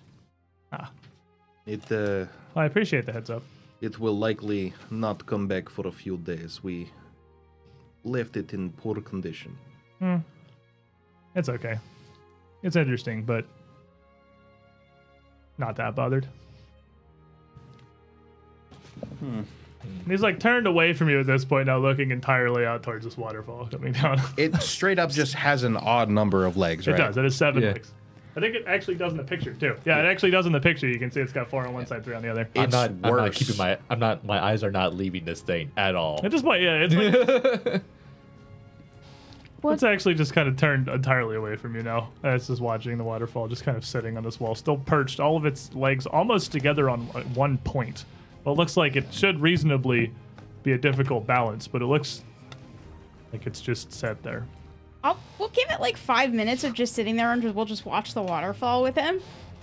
I'm not really sure. I don't know where else to go. So I'm effectively held hostage. Got some smooth jazz coming from Raz. You just can't see the waterfall. I suppose while we're waiting, I'll take a peek around the alley that he said to go through. And after he's pointed out to you, looking down the road you were about to head down, it's not super visible, but you can see the way little patches are stranded up to various bits of rubble that look like they're held in place by this web, seemingly more sturdy than it looks. Like it's actually the web itself is significant enough to keep them in place. And had you just walked down this alley as you were, these things are like thin rods of glass. You would walked through them, and they stuck you. It would have brought the rubble down in your heads. It doesn't look like he's lying. Heading around to the alley, where he's kind of gesturing around behind the building that he's perched on. He glances down and watches you go for a minute, and then looks back up at the waterfall. It's pretty narrow. The building was built up close to the cavern wall and might once have been against the cavern wall before it was either with time itself or with whatever creatures making their way through has widened up some. It's definitely going to be an uncomfortable squeeze, but you could get through. Harold. Alternatively, I could climb over and around. You could just go over and around, yeah. Because that's sketchy. Could I ask you a question about where you come from? Sure. Your plane, what is it like? Well, it doesn't go on forever like this one. It's kind of like a triangle. It's a what do you mean? Oh, it's this plane, the material, rock world. It just kind of keeps going. It might have an end, but I haven't heard of it. But my plane's it's like a triangle. Well, is there anything we can help you with or any questions we can answer about this plane? I think I'm all right. Have you been anywhere else aside from this plane? Not really, no. What made you come here? Well, it's not far. This plane's pretty close to where I come from. You can reach it sometimes when you're sleeping. Huh. Interesting. That's probably the most terrifying part. Is sometimes when people That's on not a lie. Galarian go to sleep, you just go there. All right, what did we say earlier? Galarian sucks. You just don't wake up Here. at all, ever again. Yeah. Well, If you go to sleep and you show up on the shores of Lang, you're gonna have a bad time. You're probably not waking up. what's it like aside from just being a triangle? That's colder. It's colder than anywhere in your world. In your world like this rock. It's more like I don't know, space outside the rock. Do you have any friends there? I mean, there's others of my kin, I guess. Do you get along? Yeah, well enough. Is it like family or like just friends? Do you guys like live together and... I don't know that it really works like that. Oh. How does it work? I don't know. I'm not actually sure that I could explain that in a way that would make sense to Rockwalkers. That's fair. Have you ever had a friend? I mean, probably. There was someone close enough. My kin are mostly solitary. Sometimes in little groups, but I've also been by myself.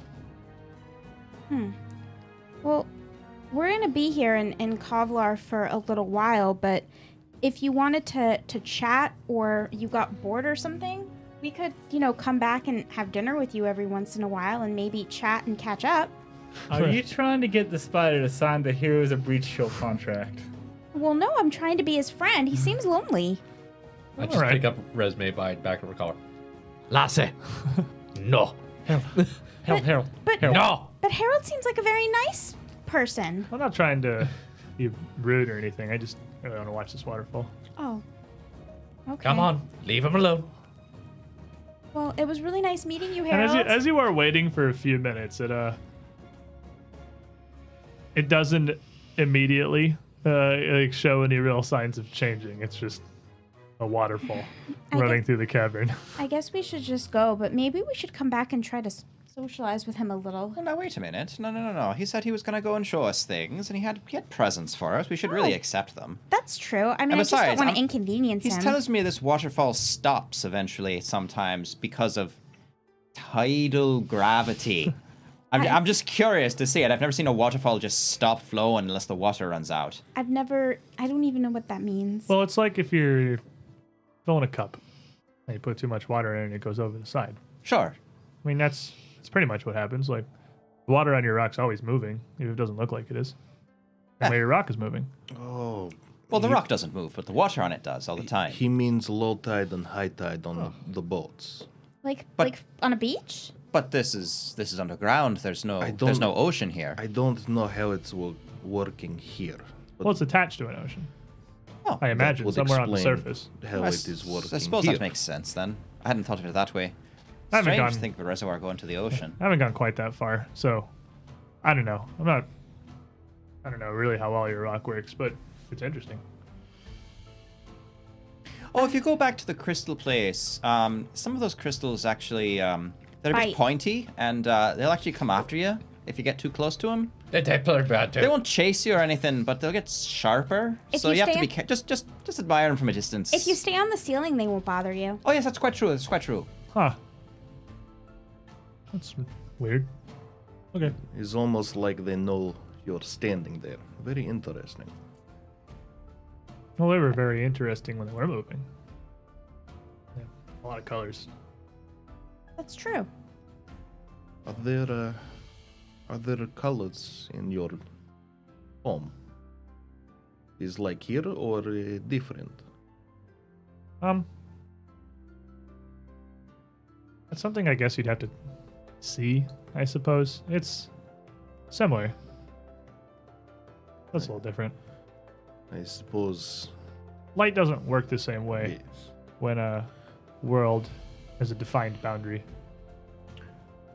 Is very interesting words. I'm not positive I can come to understand what you mean, but it's good you'll take time to explain. Yeah, no problem. Does it smell? I can't. Oh, that's true. He doesn't have a nose. Oh, good point. He just has eyeballs. That was rude. that was rude. Cast anesthesia on him. Let Harold experience smelling. Want to experience something fun? Yeah. So as this is all going on, Marshall actually does this, like, he just throws his axe around like, I can't believe I'm saying this, but am I the only sane one here? Well, I mean, Because look, he's- it's actually nice to run into something that isn't immediately trying to eat us. Harold is lovely. He's big and horrifying, but he's a very nice soul right now. like yes. you. Would He come didn't on, Try come to on. I'm just gonna pick up my axe and walk away and grumble in dwarf. He didn't try to eat me or Roshin immediately. That's Just a gonna plus. go over there. I mean, to be fair, Roshin has not really put her sword or shield away, but it's So not. he starts to move after you've been here for maybe, like you said, you've been waiting for a few minutes. Maybe 10 minutes later, he makes his way back down the back side of the wall. And this is the building that had been full of web that Resme had seen before. And through like cracks or bits of rubble, you can see the mass of his body moving down into it.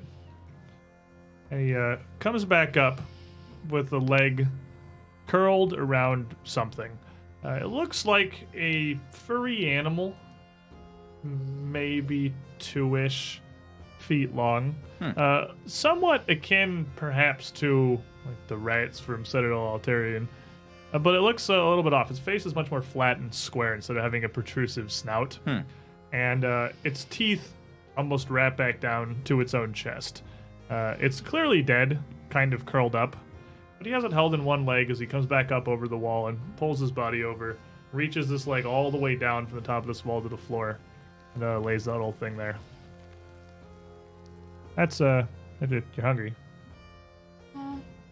Sure. Perhaps, maybe. Not sure what it is. Haven't seen one either. I've seen a few of them come through here. I could cook it. Lore random animal. Lore random animal. I mean, I'm not gonna make it roll. It's just it'll be like a level 0 creature.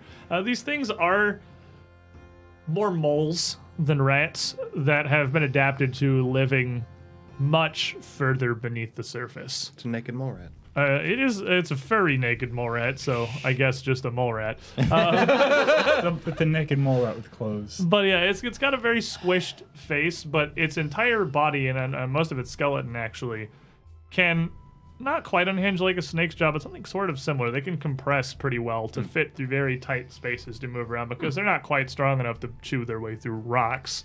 But they can get around harder deposits or through smaller crevices, hunting down insects. Yeah, dislocate things, kind of like wig its way through how it needs to. I tell Harold all of that. Fair enough. Well, Now he knows what they are too. I think this would be lovely. So Resme doesn't want to be rude, so she'll start making a fire to actually cook this thing so that we can take dinner with him. So what's Marshall doing as you see light of a fire popping up, the red matching with the glow from Rashid's sword? How far away do you go? Just enough to the edge of the light so that they can still see me and I can still see them, but like still far away from their shenanigans that I don't want to deal with, which is absurd considering this is coming from Marshall of all people. This is Marshall's He line. draws the line. I never expected Marshall would have to draw the line. Not eating with eldritch abomination. That was gonna be a good fight. He's So- he's gonna just investigate in his martial way the ruins and remains and see what really happened here. He like I said, he does not trust Harold at all. Okay, give me. Let's get like perception or survival. I'll just go perception, I suppose. Yeah, because that's only a little bit better than what my survival is. So, oh, that's not a bad number though. Not bad at all. For perception, that would be a 31. So looking around some of these buildings, maybe like 40, 50 feet away from the party, it does look like the stone is worn. With the passage of time, even without water moving past it, exposed to the air like this and with the water moving from this waterfall, even that will very slowly work its way through things. It's just literally overtime thing. It looks like almost all the structural damage is just due to age. This place looks like it's millennia old. That said, you can see some signs where some things have been broken, and there's no signs of any kind of furniture or anything throughout this at all. So either this was a race of comfort-hating mole people who like living in rectangles made purely of stone, or long, long ago, this place was pilfered and ransacked and then lost to time. Because So this was either lived in by dwarves or someone else. yeah, they were. It's really to the point where it's so old, but it doesn't look like this Can't really spider. tell, Like yeah. it does look ancient though, and largely undisturbed. And even like this spider's move, like Harold's movements here, hardly even disturb the dust, much less the rock. Save for, of course, where he was laying these webs. This only raises his suspicions even more. Yeah, there's not desiccated corpses hidden under the rocks and rubble or anything around. Like, So I guess I'll just keep looking around, keeping a fine eye on the group and Harold as well as like my surroundings, because like it's chilling at the campfire in the center of this abandoned dwarven ruin I'm with just- Harold, the frickin' gigantic What spider. do they sustain themselves on if he doesn't eat? Nightmares. Energy from the realm of Lang. yeah, But he's not there. He's there. I'm just That kind is of, like, not circling. here. That is a question that scholars probably do not have the answer to in Galarian. Yeah. I'm gonna ask him. Okay. Yeah. So if you ask him, like, what are you asking? Like, what are you asking him? Hey, Mr. Harold. If you don't eat things, how do you sustain yourself? I don't know. Not a problem I have. should have expected that kind of answer. The assumptions of our existence are not his existence. Some things need not to sustain. They simply be. I only know rock walkers eat. Well, because I've seen some of them. And the big hairy things, they do too. This is a mole. I'm gonna make mole. It makes total sense. We're gonna have a nice sauce and a little bit. Oh, Where are you I going to still, get the chocolate? because we just came from Breachill. I still Oh, have yeah, all my you're supplies supplied. and You're stuff. supplied. Okay, fair enough. If we're you gonna just have a raw, meal, like, cocoa? Yeah. It's not like it's chocolate. It's like, she's raw just, cocoa. She's gonna melt it down. Yeah. okay. And that was the thing. Yeah, I'm prepared for any situation, I suppose. So, as you go about preparing your pun meal, Harold is like largely silent here, just sort of waiting. So He's watching. He is sort of looming over the group of you here, as he hasn't really moved since he put the thing down, and he's kind of arched over this wall, just a foot or two above the group of you, legs down, a couple even on the grounds off to the side around you, but just sort of watching this campfire and whatever it is you're doing with this mole and these weird things you're pulling out of your bag and your cookware. do you know any good stories? No, not really. Do you know any stories at all? I know things I've seen Can you tell us? from here. I don't know. I don't think it's going to be that interesting. Raz, maybe you can tell him a story. I can play him a song. You might like that. You like music? I like music. You look like a man who likes music. Spider Really? likes music. Sure what that is. It's this. I just pulled out the trumpet. I look. Sick trumpet solo! Where's the tats? Dude. Tats. Metronome. Tats just started doing this. I'm gonna do a perform check, sir. I want to play him a sick song. I want to know how sick my song is. We gotta rate your jazz solo! For a 31. 31? That absolutely is a success for a 12th level DC, so that is an appropriately astounding 12th level jazz solo you have, my good friend. Toot. all Only it the is. clearest toot. The whole metronome, the whole build up, just Well, if he's gonna play jazz, I'm making Done. coffee. Perfectly in tune with the surrounding ambient silence of the cavern and the waterfall noises in the background. And as you play this for him, he kind of listens. Huh.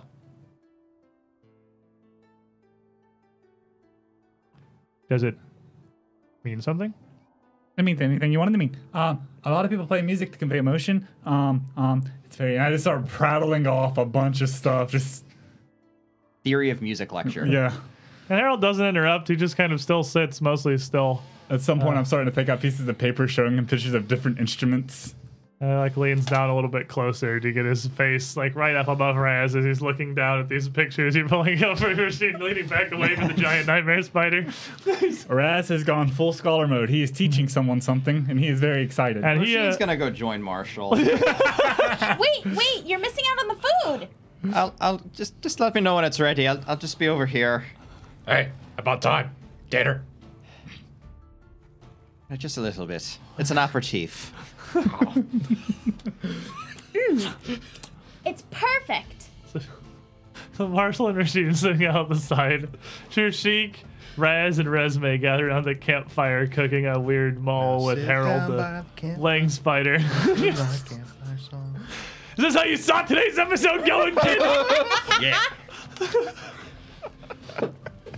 Just chilling with the dinners and the leg.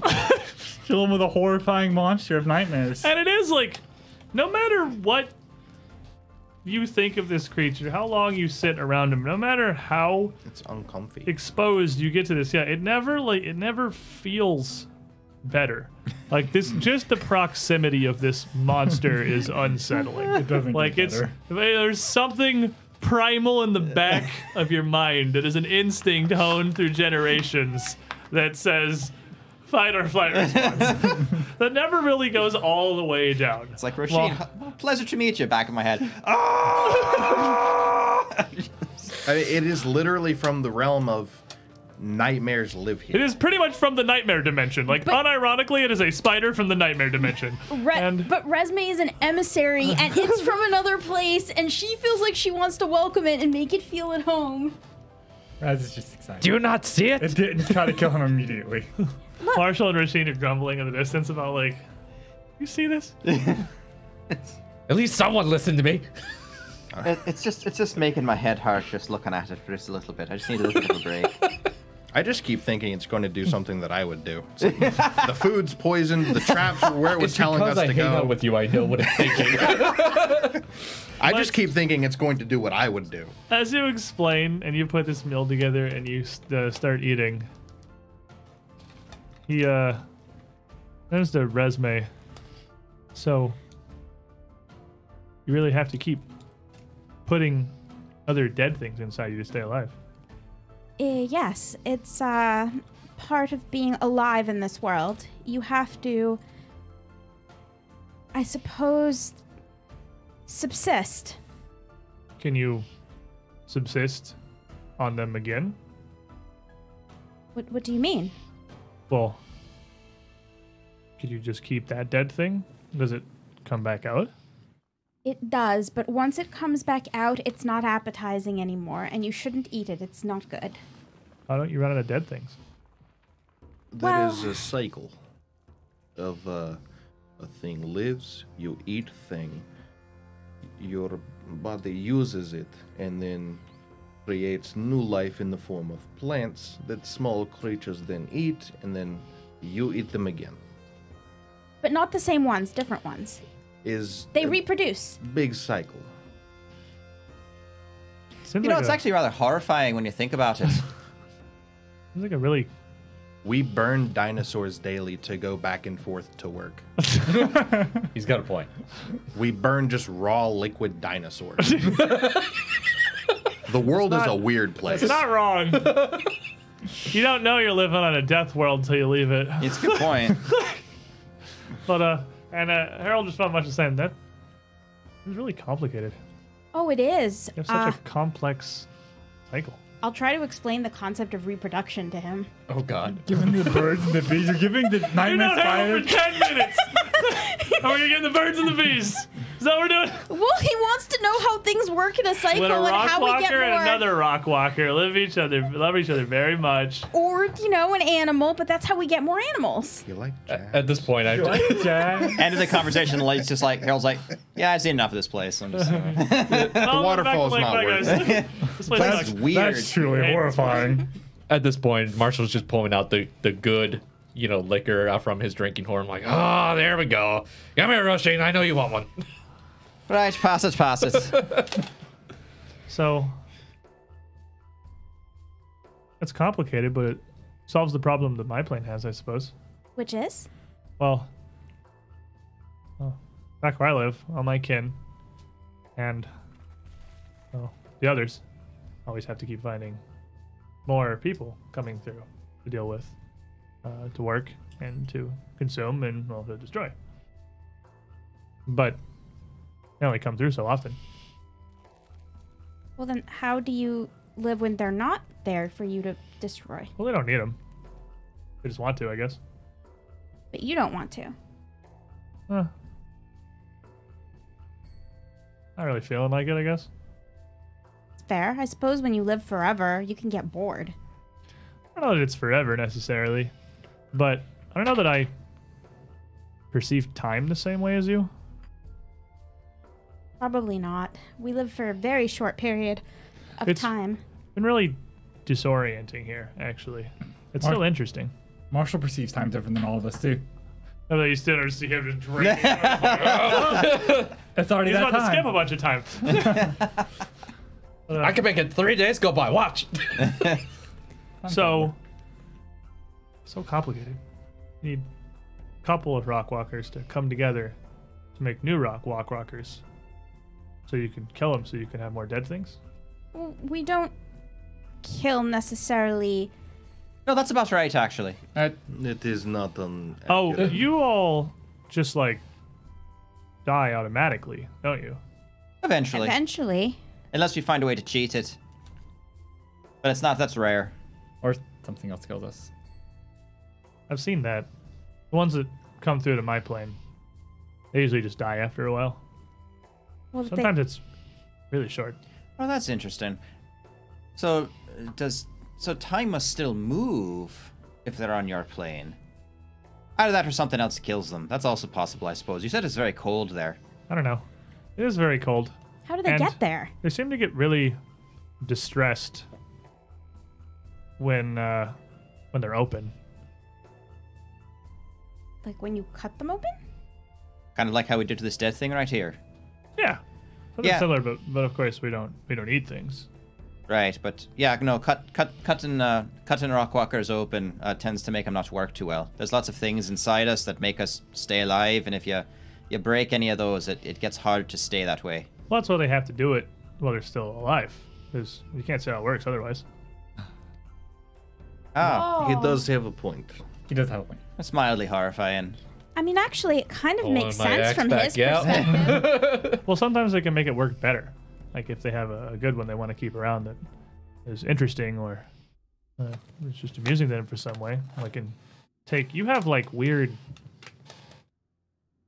like just like that thing does, like squishy stuff inside you that's supposed to do all of these jobs, but it's really bad at it. How do you make it work Well, it better? seems to work halfway decently at least. Well, we can replace them with other things. Like what? Is this how you make a denizen of Lang? You take a person, replace their inside bits, and they get acclimated. Now they're another denizen of Lang. And I'm not saying that necessarily that's exactly what happens. Harold might have I'm just. heavy implying it, but Harold used to be a regular person with 4 limbs. This was Fred. Now he's Harold. How does that work? oh, I don't know. I don't do any of that. That's not my kin. That's the well, you're rock walkers, and my place has walkers too. What? And well, usually we don't really get along. What kind of walkers? Well, they look a lot like the rock walkers here, similar in a lot of ways, but different inside. And I think you see them differently. I'm pretty sure when you look at them, you're like you don't. I don't know. Your meat doesn't process information real well, so it makes them look more normal, so you can cope with it. How fascinating. Because I've seen some people arrive in my place and well, they just die almost immediately just from looking at things. Ah, So rock walkers come there. Oh yeah, any of your kind can. How? I don't know. Sometimes you just fall asleep and you wake up in my plane. that's a lovely Fall thought. asleep, wake up, die. Oh, I'm Like a so normal day in glad Galarian. I'm so glad I have the Dreamstone now. Oh yes, actually, hang on to that. I don't really know how it works. I haven't really studied, but like I said, well, my place isn't far from this. It's like around it, I guess. Taco? Huh? Oh, it's food. You brought- Rashine's over there with Marshall.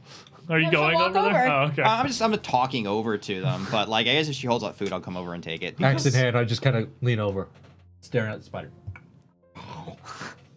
See, I can take her over hand. Just take a bite out of it while she's holding it. No. I just take the entire taco and just cover her hand and pour some over.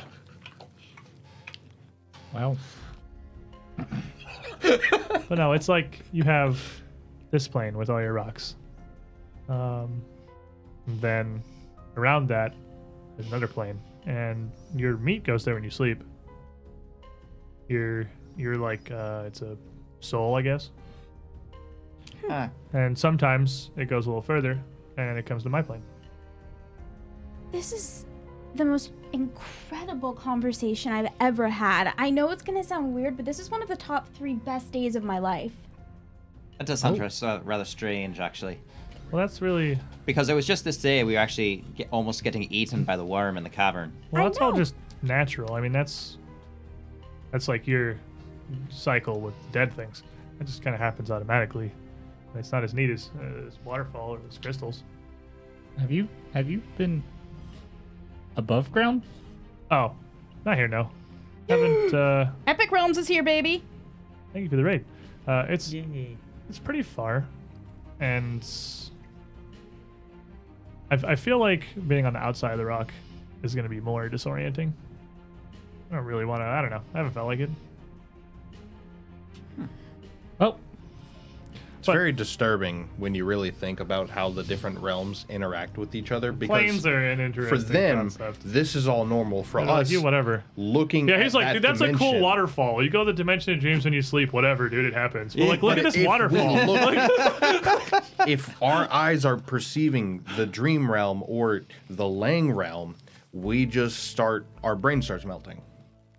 Like, My brain can't process it. I mean, I get the feeling that if I look at Harold for too long, my brain starts to slowly liquefy. if you were looking at like him in that realm, probably yes, Well, Just because him it'd right be here. worse somehow. Yeah, well, Harold, it'd be all of him. if you ever did want to come and look outside, I could make sure that no one could see you and we could go for a walk together. Are you serious right now? Well, if you're really curious about my place, I mean, I can I guess I can show you. Well, I don't know if I could go there and survive, but Well, I don't have to take you there. I can just put what I've seen in your eyes. Whereas, man, I'm am I gonna gonna pass. have to put your pieces back together after I this? do admit I am morbidly curious. Are you serious? I don't know how well meat's gonna take it, so it might not be smart. it may not be a good idea. I mean, as much as I would like it, I really don't think that we're on the same wavelength, you and I, but I very much appreciate the offer. It was very nice of you. No, I get it. It's your rockwalkers here are very fragile, I guess. We You are. break easy. You can Speak for yourself. You break easy. No, don't. He breaks easy. Well, your outsides are weird. Like you can lose like all of your skin and still live, but Not very well. the inside parts are so fragile. Like you can think wrong and die. Kind of crazy, isn't it? Think wrong and die. You know, actually, I can sort of empathize with that. Yeah, it is kind of crazy when you think about it like you that. call it magic. You can just put a thought in someone's head and they die, Yeah, that's the basis of most of my magic. which is kind of crazy. I can also rewire all your senses. I mean, I don't You particularly can do smell that. color, I mean, to be fair, taste sound. you can only kill them with magic in their brains if they're weak enough to let you. I don't know. I don't know much about what the Rockwalkers here call magic. You can do some stuff that I think would be magic, but there's nothing I can do. I don't really know what makes it different from just like kind of raises a leg from just like moving. Well, I imagine for you it isn't. It's just part of who you are. For instance, I have no magic whatsoever. Pointing at a couple of the items I have on me, I have to rely on these. Although, strangely enough, I also was born with magic, and it's just a part of me, so I suppose I understand. I guess I don't really get how that's magic if it's just something you do.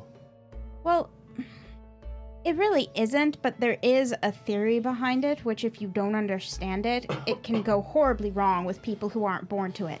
Well, if you take the dead things and you put them inside you, and that keeps you alive. I mean, that's not magic. Marshall's It's just a having thing you do. a meltdown over there. Well, cooking is kind of like magic in some ways. So now wait a minute. All of this webbing you put around the place. There's way more webbing around here. I'd say there's more webbing that you've put around this place than is even the entire size of your body, right? Probably, yeah. But all that webbing came out of you at some point. Well, it's part of me. I can still feel it. That's interesting and This is not a slightly normal different. spider. Right, but it's not like that was all inside you at some point, right? But you don't eat anything. Well- so if you don't eat anything, how do you replace the stuff? How do you make more? Do you ever run out? I don't know. It's just a part of me. It's not. Doesn't really. I don't know. I don't really see it as out or detached. I just spread myself over this area. Maybe Ha. it's kind of like with my magic. I mean, I I can do use have... it to do things, and with actually just a really quick motion, it kind of twists its body. Its thorax going one way, and its abdomen going the other, almost folding back on itself as it reaches back with two claws. And just pulls a thread of web around, and like a single motion, in a a flash, like 2 seconds, has a bit of rubble pulled up into a ball, wrapped, encased entirely in web, that it draws out and just kind of has sticking out from its hand, that it can just wave around like a mace almost at the end. Huh. Like it's just. Will it hurt me if I touch it? You make it stuck to it maybe, but as you touch it here, this thing's webs. They aren't actually sticky. It feels strangely soft, almost kind of moist. It feels like almost like wet bread wrapped around this little central core of rubble, which is incredibly compacted in there, but you can like touch it and feel the stones inside of it. Okay, like this thing can get any more gross and disturbing. Well, It could have a tongue. Point taken. but I don't know. And as he pulls his claw back up, all the rubble just dumps out of it, and without even seeming to reach back again, the web is simply just kind of gone. As he puts his leg back on the wall. If you wanted to get to the other rock walkers, the small ones like you can come around the backside of this building here. But the big hairy things are inside. You mean these things? Points to the mole. Oh, no, they're much larger. They're a lot bigger than the normal rock walkers. Well, I let's don't really know go what around. they are. Well, And he just kind of turns, because you're going around the building he's standing on, so he just kind of pivots around the center as you go, and he guides you around to this crevice behind it that your sheik had found. It looks like you can squeeze into. With full plate, it's going to be a bit of an adventure to get through, and probably require a good amount of armor polish afterwards. But I just go through it. What I could do is I could just try to climb up the wall and like brace myself with my legs against the back of it and then kind of shimmy along the top. but I'm what not you're having not to squeeze. going all the way past it. You're not going to the back of the alley. I'll just cast gaseous He form. sticks a leg down inside of it, into this crack from the ceiling, and then snaps it back up to extend out into what looks from here like it's just rock. He's like, there's a fissure here. It leads through to more like this kind of thing. Like these the rock rectangles that rock walkers live stone in. blocks. Yes. Oh, buildings. There's a ton of them. I can't really fit through here, but I can sort of like just step around it. How does his leg bend like that? Don't, but Miss Hershing, don't think about it too much. In the middle where there's no joint, it's just and it goes right back to normal. But if you go through this way, if that's what you're looking for, I'm pretty sure it's through there. Oh, thank Thank you, Harold. Yep. Am I gonna take my armor off to fit through this? No, you could squeeze through. It's Okay. gonna be like greater difficult terrain for you. Okay. You can move through it normally, being small sized. That'll be difficult terrain probably for everyone. I'm so just you gonna have bypass like, it. Well, but the fissure is like behind the wall. It's not like a road leading to it above it. It's just like it. I'm just gonna Kool-Aid crevasses Man it all inward. the way through. I don't. Yeah, but Can I just crawl through? yeah, that's what I mean. You can crawl through, like it would be functionally difficult terrain. So it's not even like that prohibitive if you're not wearing rigid armor bodies. Makes it a little bit harder. But you would certainly need to crawl through here completely single file. That's fine. And as you all start to make your way into this crevasse and down to Kovlar or whatever it is that lies beyond, Hairy things. Harold just kind of on the wall, just sort of watching for a moment. But as you all clearly make it evident that you're making your way through to leave, scuttles back around the other side of the building and turns back towards the waterfall and just kind of sits. I really like Harold. I'm gonna miss him. I hope I get to see him again. I hope we don't. Literally, Do have to go back to Ash just sinks to the ground for a minute and stands back up. Not being next to him is just natively comforting. Fight or flight. Like, he was suppressing that hard. We should take our midstream break, I think. Yep. That's a good idea. Stand up, stretch our legs, recover from the existential horror that is Harold's existence. And I like Harold. we'll be back in a few minutes. Give us some time to refill our drinks. We stand up, walk around a bit. But don't go too far, because when we return, there's the far side of this strange little settlement, the hairy things that Harold has spoken of, the larger Harold's over there. walkers. And if you're sticking around, don't worry. We're not going to leave you devoid of entertainment. We have some pretty great highlight reels for you in the meantime. And Harold's sister Lucretia. We'll be right back. the language. It's the language of love. It's the language Marshall of is bonk. very fluent in that language. As we had left off, the group of you He speaks in percussion. were making your... That is the drummest thing I've ever heard. Oh my god. You deserve to be beat. You've snared us in your puns. It's really a symbol of intelligence. You beat me to it. I said snare already. Oh, I went. I win. Yes, Oh. down minus 10 points. Squid you minus okay 100 over there? points. So he's I'm at about just 5 contemplating how many use all these thumb points to kill all of you. So Harold eats you. Harold decides he's had enough of your crap. Decides to give back in to his chaotic evil nature and kills all of you while you're stuck squeezing through this incredibly narrow passage you can't fight back. Cool. So what do we want to play as our next campaign? So, Not a spider.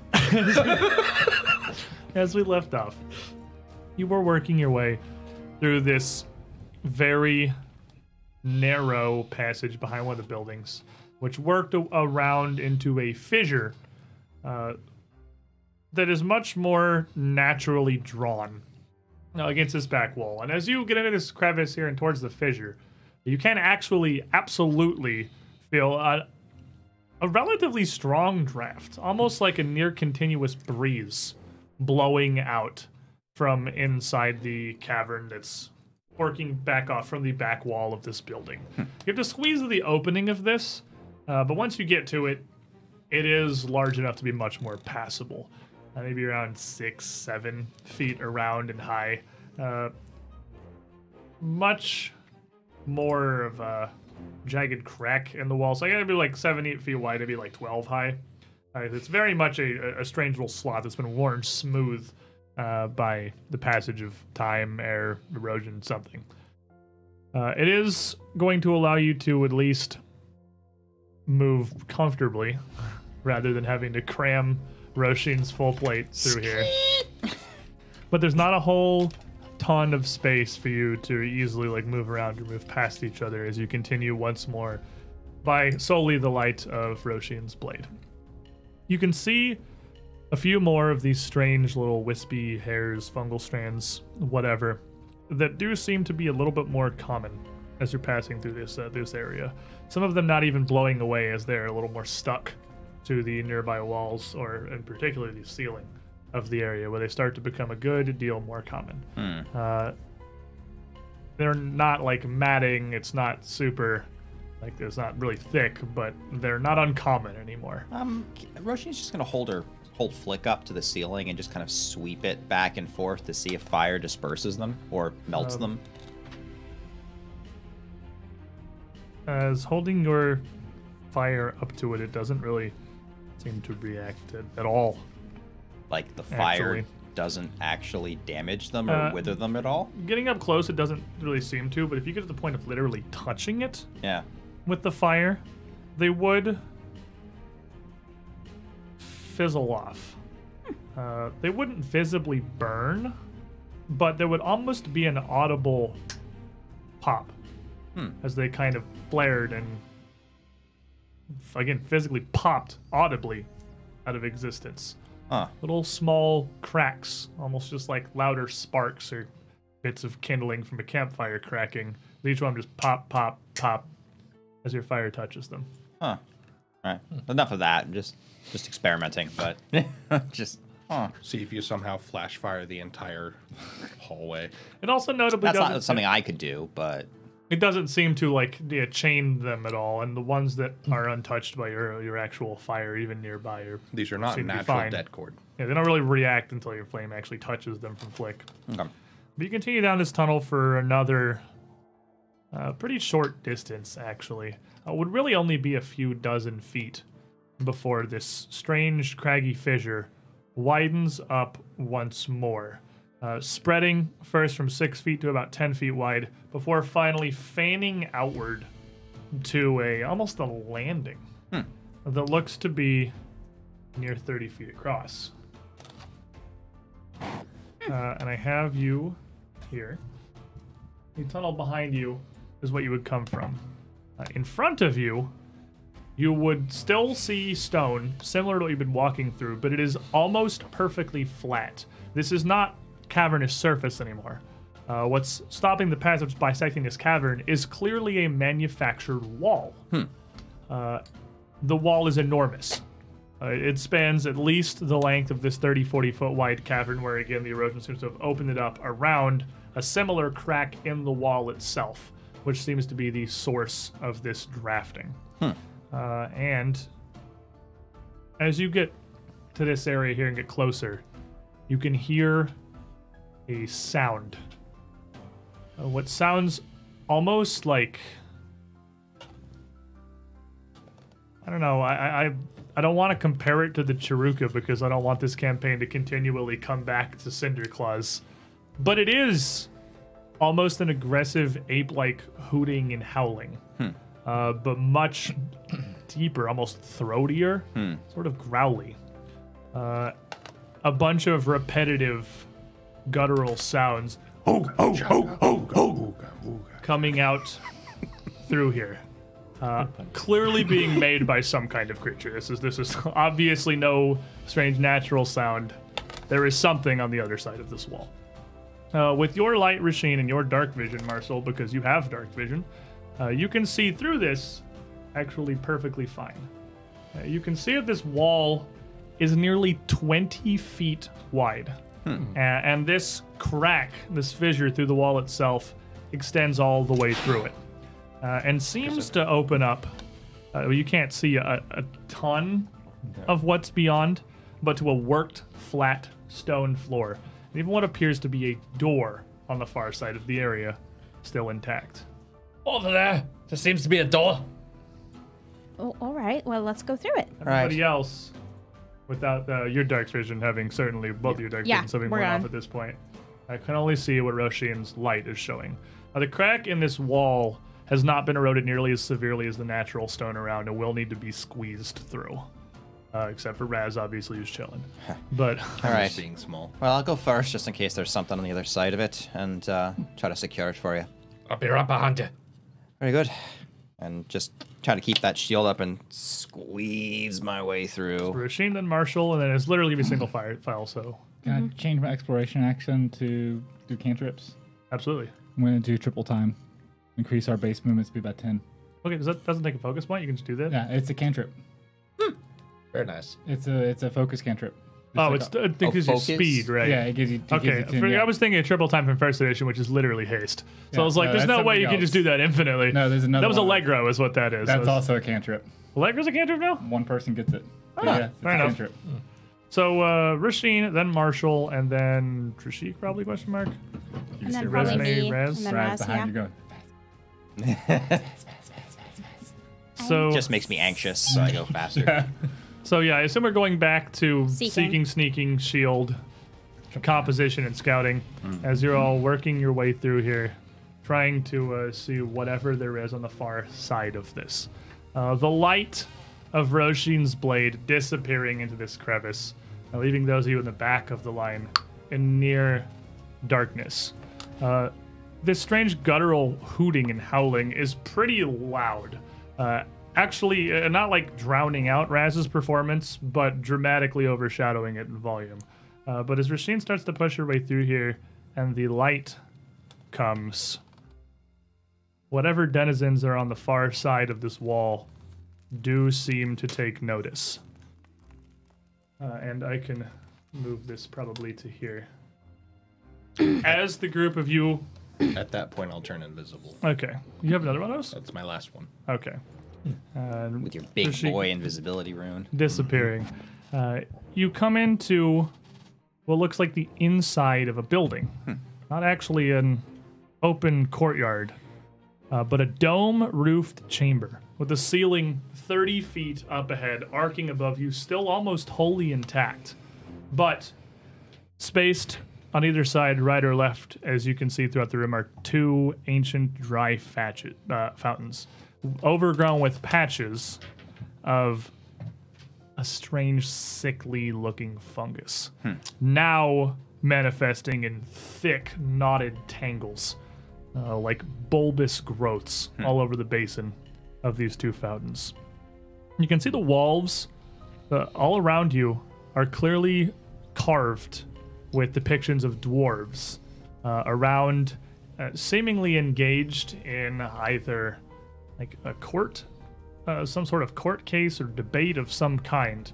But they seem lively, they seem jovial. It looks friendly. It's stark contrast to the state of the chamber itself. They are partially damaged and partially covered more by matted swaths of this strange growing fungus that spreads across like a...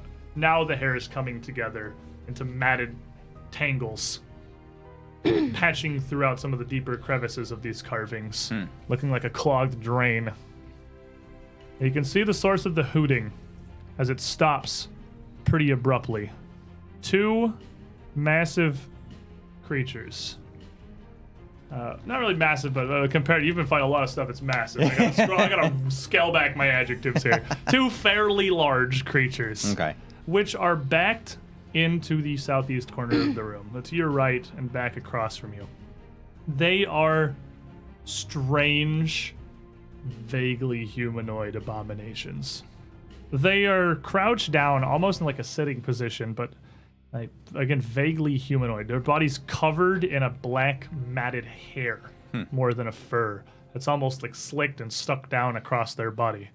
And as they're both crouched and kneeling down, their knees protruding almost up to the top of their torso. Each section of their legs seemingly as long as their entire body, and their arms no different. In lieu of heads, they just have huge, gaping maws. I'm done. From which these sounds are emanating. No, you want to be done? Hold on, let me give you one of these. Bam! Oh, I know exactly what it is. I'm not. Yep. Ryan's just gonna turn around and go back. Gaping, toothy maws just atop the shoulders, and each of their arms splitting at the elbows into I know 4 what these are. clawed hands from 2 shoulders. My Aunt Christina.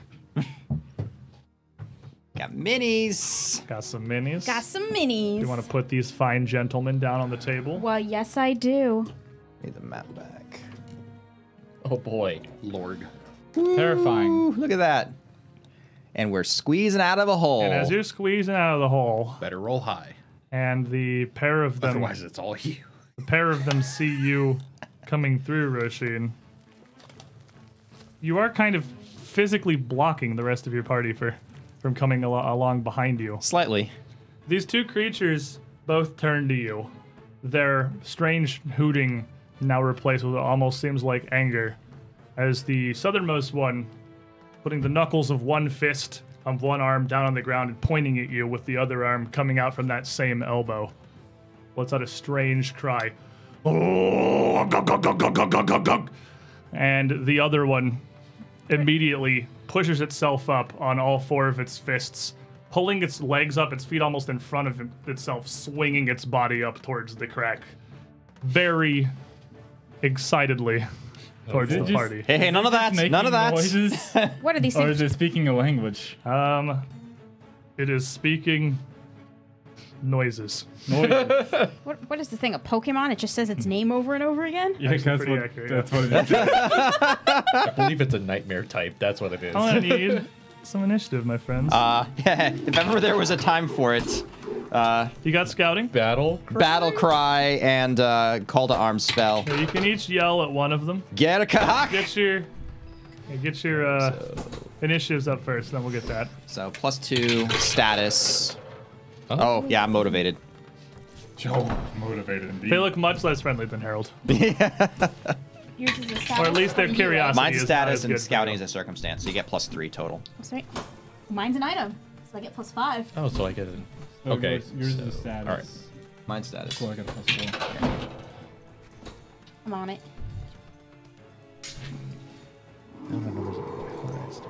Yeah. I get all 3. That's hotness. Now, as you come through here, you obviously see these creatures immediately as you're coming in.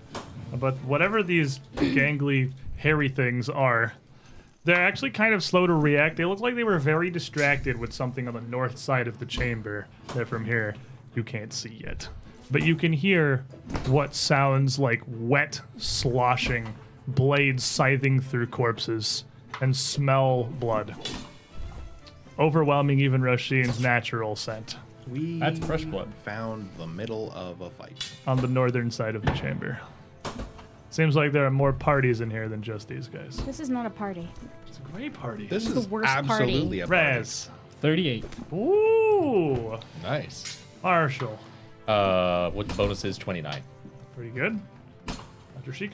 28. And Roshin. 38. Who wants to go first? Probably me. Yeah, lady in the front, most likely. Makes sense. Razmai. 34. All right, so we got. Actually, I want to go first. I'm not moving. Okay, Fair enough. can do that. 2. I will roll these lads Yes, the separately, tooting. and then we'll get battle cries. And There he I is. love them, but I hate them. They terrify me. It's so gross looking. They're the worst Pokemon ever. got some nice little minis. Okay, left guy. The southernmost one has a 31. What did you get, Resume? 34. 34. He's right here. Oh, everyone gets 6 temp HP, by the way. Oh, lovely. Rightmost guy. What'd you get, Trishik? I got a 28. 24s. Again, they are not quick to react. They're pretty distracted at the moment. And we got. Battle cry. Oh, look at that. That's a pretty nice little Hey. table set up right there. Party squeezing through to a great place. Oh, that looks great. All right, so then give me your battle cry, Marshall. What did you I get? got a 34. 34. And do you have intimidating glare? Yes. All right, cool. I mean, of course I do. Yeah, I was pretty sure you did, but I wasn't 100% positive. Mugging 'em. 34, yeah, he is. As you roar, which one are you roaring at? The southernmost one? Or the northernmost one? I'm gonna probably this one. Here's the one that was pointing. As you roar it, even though this thing looks like it is enormous, like if it stood up, this thing would be 15 feet tall. Not as big as huge Marshall. It actually scrambles back, clearly, visibly afraid. What about you, Rasheen? Roshin gets a. Can I prowess? Physically menace? I'll give it to you. Okay. With prowess, that's. You have good. your shield coming up front. That can be pretty spooky. Yeah, that's good. The light of God shining from your sword. Light. Why is there light in here? You dare bring light to my lair? You must die. 34. I don't have glare though. Okay, so that's that's also. He goes to swing himself forward, and you scream at it, and it kind of stops and immediately jerks its legs back under itself and stands back up, back almost against the back wall. Turning first to look at the thing to its left, and then turning to look at the north side of the room. Raz, you were up first. I'm going to do the thing because I completely forgot what it's called. Where I do two focus cantrips, 2 composition cantrips. Gonna keep up triple time and inspired as he just toots. He's fast, and he toots even faster. To do inspired defense. So both those are 60 feet radiuses from me. So all my allies get it. Okay. That's my whole turn. Oh, fair enough. Yeah. Lots of inspiration coming from the peanut gallery here. How about you, Rasheen? Roshin is going to. So is it? So that's an open space. So you count difficult from the space you're moving into, or am I still squeezing? You're actually fine. You're at the mouth of this, so Okay. you're actually okay. You'll be able to just move normally from here. Okay, so I'm going to declare a stride and move 5 feet into the room for the first bit of it. Okay.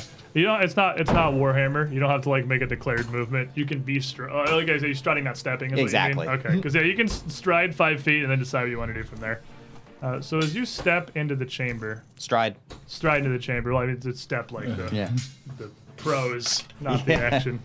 You see that the north end of the room has a small pile of maybe 8 dwarven corpses. But they look like they have been corpses for a long time. Perhaps they were zombies, perhaps ghouls. Whatever it is, they're dead now. And what appears to be a freaking gigantic bat. Oh God! Look at that thing. We call With no eyes.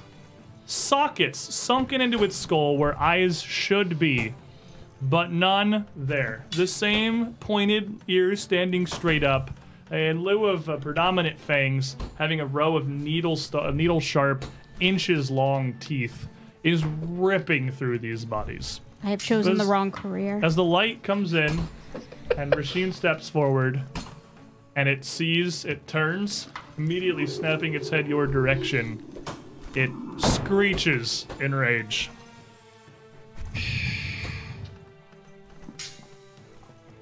Bad is in rage. Mad bad. Mad He's also in range.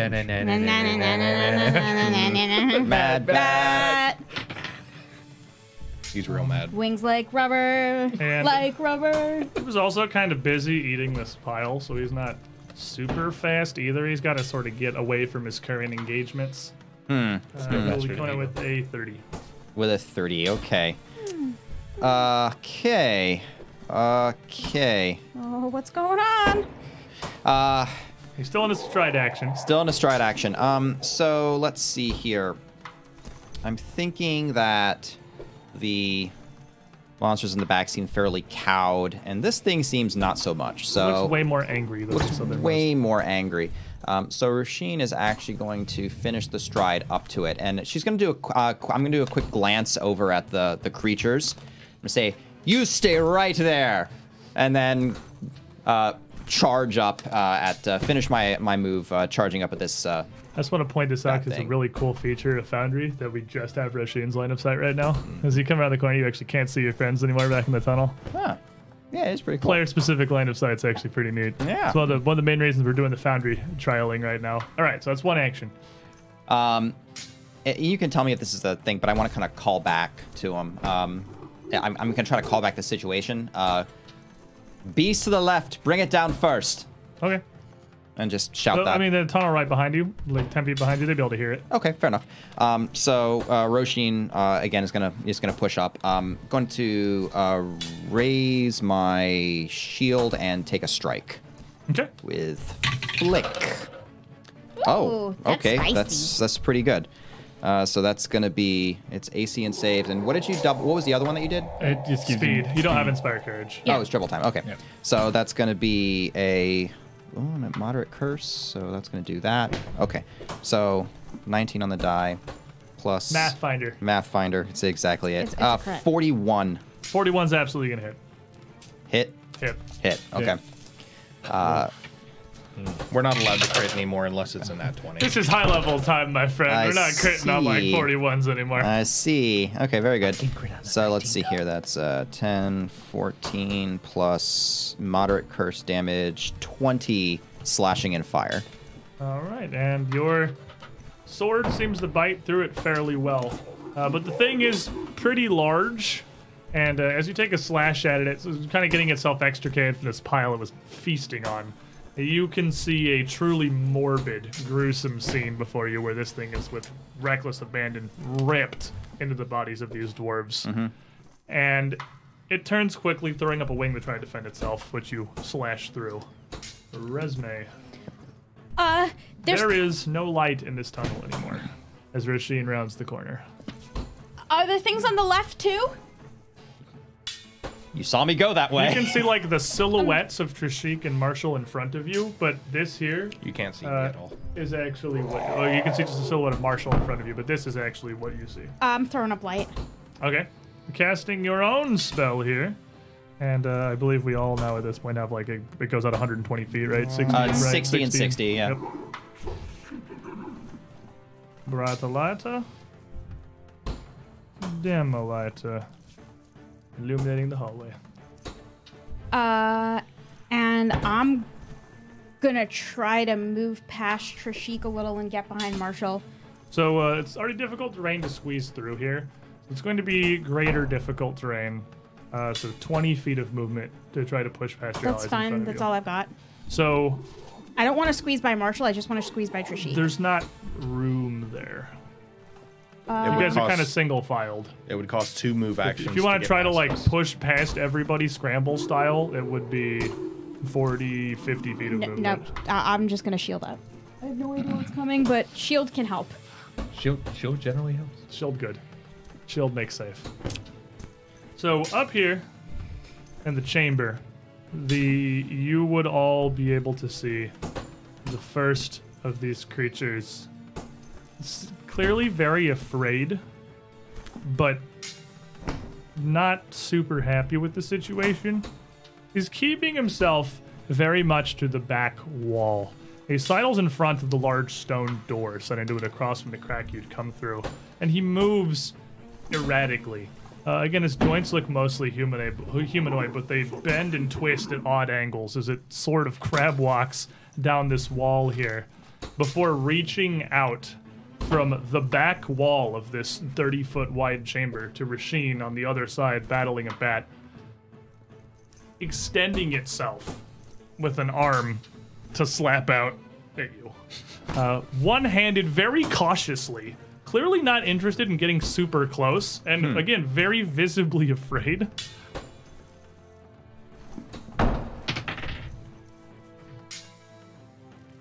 It's funny that the things of nightmares are For a afraid of the ghosts. 38 to hit. 38 to hit. It's gonna just do a normal hit. And the thing is pretty large, and its claws, they don't seem very sharp, although it kind of looks like it's just flicking, like you would do Like with a a cat? fly almost, like a cat, yeah, exactly. It's got a ton of force behind these, and you feel this thing's claws slam into your back. And you are going to take 19 points of slashing damage. Okay, drops to 13 through temporary hit points. Resistance 3. Resistance 3 from Inspired Defense. Oh, nice. That's gonna be 133 that I'm at. Okay. Before the other claw swipes down from that same arm, from that elbowed fork, striking towards you as well for, like, way lower. 25. 25. She rolls the guard reflexively and deflects And as that it one. swipes with these two claws on one arm, immediately afterward, it pulls itself back, all the way back to the wall, almost pressed up against it, directly across the from the crack and in clear view of the party, as you can see this abomination. Hey, what did I tell you? Pull out the spritz bottle. He spritz bottle. Spritzer! Bad. Now, the bat thing is very much upset that you are here and that you are well striking it with a flaming sword that's putting out yet more light. Yeah. How can it tell? It seems to. Nah. It, keeping its wing kind of in front of it, flashes out with a fanged maw. And you can see again these just sunken hollows, furred over where eyes should be. Don't seem to stop its accuracy at all. It snaps forward with a 35 to hit. 35 is just going to hit. She's going to try to block it with the shield, but the force is just going to kind of push it back into her. And this thing is much less cautious, much less afraid than the weird gangly creatures in the back, and puts a lot more of its own force and body into this strike. And these fangs, your shield will protect you, but only so much. You can take 41 points of piercing damage. Okay, so I'll shield block. That was a regular hit. Lovely. I'm going to shield block to soak some of that. And then as it snaps, lets go, seeming not trying to eat you or to pull you in, but just trying to bite, to like it's intending to do damage. It pulls back, throws its head back, and opens its mouth like it's shrieking. You don't really hear anything. You, Rat Boy, can maybe just your range of hearing can catch an incredibly high-pitched shriek that would be out of the auditory range for maybe you two, I'm not sure. Definitely out of the auditory range for our more normal folk here. But it looks odd as you see its throat vibrate, it's clearly shrieking and hear no sound. And with that, what is your spell DC, Rasheen? Roshin's spell DC is 31. Spell DC. Spell DC. Ooh, it's something weird. So you have Flick. What do you have Light cast on? Light is cast on, I guess, technically this Flick's hilt, I guess. You see the light around Flick's hilt go out. Huh. Leaving you not in complete darkness because fortunately Flick is also a bright torch. Is it? Technically. It is a torch. It's a torch. It sheds light at 40 feet like a torch while it's out. And this, whatever this shrill cry is, does not seem to be enough to extinguish that. And its range is not currently encompassing resume. But outside the light of Flick, the rest of the room is plunged into a near supernatural darkness, as this thing seems to scream light out of existence. Marshall. Well, so it would be somewhat difficult terrain to move up. It is difficult terrain, yeah. So it's 10 feet to go one, then 15 to be out. But so you get triple time. Oh, I also have triple what's triple time. time do? Plus 10? Okay. So basically it takes 5 feet more than you think it would to get somewhere. All right, I kind of want to get. Here's what you can see. I want to kind of get like right about here. Like I think that's Like about there? 20 feet, Yeah. give or take. Yeah. That would be 25 feet of movement, yeah. Yeah. you That's come around the that's corner. more than enough. Yeah. And that'll be my first action. Bat time. A giant bat. That's cute. Time to smack. What are those things? And as you run into the room, already ready to smack this bat, this one that's back against the wall here, while you are coming through this square, is going to reach out with its other arm and slap towards you. Still defensively. This is before your rage, so you're full Oh. AC. So it's as you're coming into the room. This thing's so long and gangly that although it's only about 12 feet tall, it seems to be able to pretty effectively reach you 15 feet out. And it's going to try to give you a slap. Or it's frightened 1, 34 to hit. 34. Yep. Just a hit. And you are going to take 21 points of slashing damage, but that's And not it's really the going to. resistance, right? Minus Yep. 3. -3. And you have 6 temp hit points that haven't gone away yet. That's really 21, so 18, 18. so 12 is going to be the total, because you have the 6 temp hit points plus that, so you're I going to take already 12, basically. I take 12. Okay. Here, Good job. Meow. Math, how dare you? Math Finder. And while you're getting that, Roisin, Nicorus in the chat has a hero point for you, bravely leading the way. Thank you. First into the breach. All right, so I get to my spot. Ah, that's a cute trick. My turn. There's a Take a big- chug. Mega Marshal. Time to get down to business. Now these fountains are small enough that in your gigantic size, they're not really going to obstruct you, so you can go full huge if you want to go full huge. I'm going Mega Marshal. I don't know why I ask if you want to go full huge in any dare you. situation in which you can go full huge. I It's take- obviously the thing that you're going to do. Mega Marshal. Guess who also has 15-foot reach? Mega Marshal going to take a big smack at the bat with the big red. Schmack. Smack. Yeah. That is going to be 10. That's going to be math 33. 33, as you get up, perhaps staggered a bit as you're going for your drinking horn by this weird thing slapping you. 33 is just going to be on target enough to catch this bat-like fiend. Damage o'clock. Blazing axe coming at you. Benny boy. That's gonna be 13 plus 17, so 30 plus 5, so 35 fire and slashing. All right, and you seem to bite in perfectly fine, causing no difficulties doing any kind of damage. Man, it's nice to just get to do all your damage, isn't it? Oh yeah. Oh, so good. But it catches it again in a wing, drawing some blood, staggering it a bit, but it's pretty large and seems to be fairly sturdy. Trishik. I am going to sneak out into the open. So ending your turn here, you would no longer have cover. You would. I'm invisible. You're invisible, right? Invisible is cover. Yep. So, And you can see the white light from the spell on Rashin's sword go out to be replaced exclusively by the flickering fire coming from her sword. Even the glow from the flames of Marshall's axe is pretty muted and doesn't seem to go further than the blade itself. I will Ooh, man, those noises. Go, go, go, go, go, go. I like it. sneak Thank you, Sirenscape, for your beautiful sound set here. twice more over to behind this thing. Is it against the wall? It is not, no, there's a little bit of space. Yeah, so I mean, I would can go zoom this out a back little bit. around it and over into that corner. Alrighty. Do you want to flank it or you want to be? Yeah, right there. Hang on, I moved. I just couldn't get to that space. I got too close to the edge and auto moved.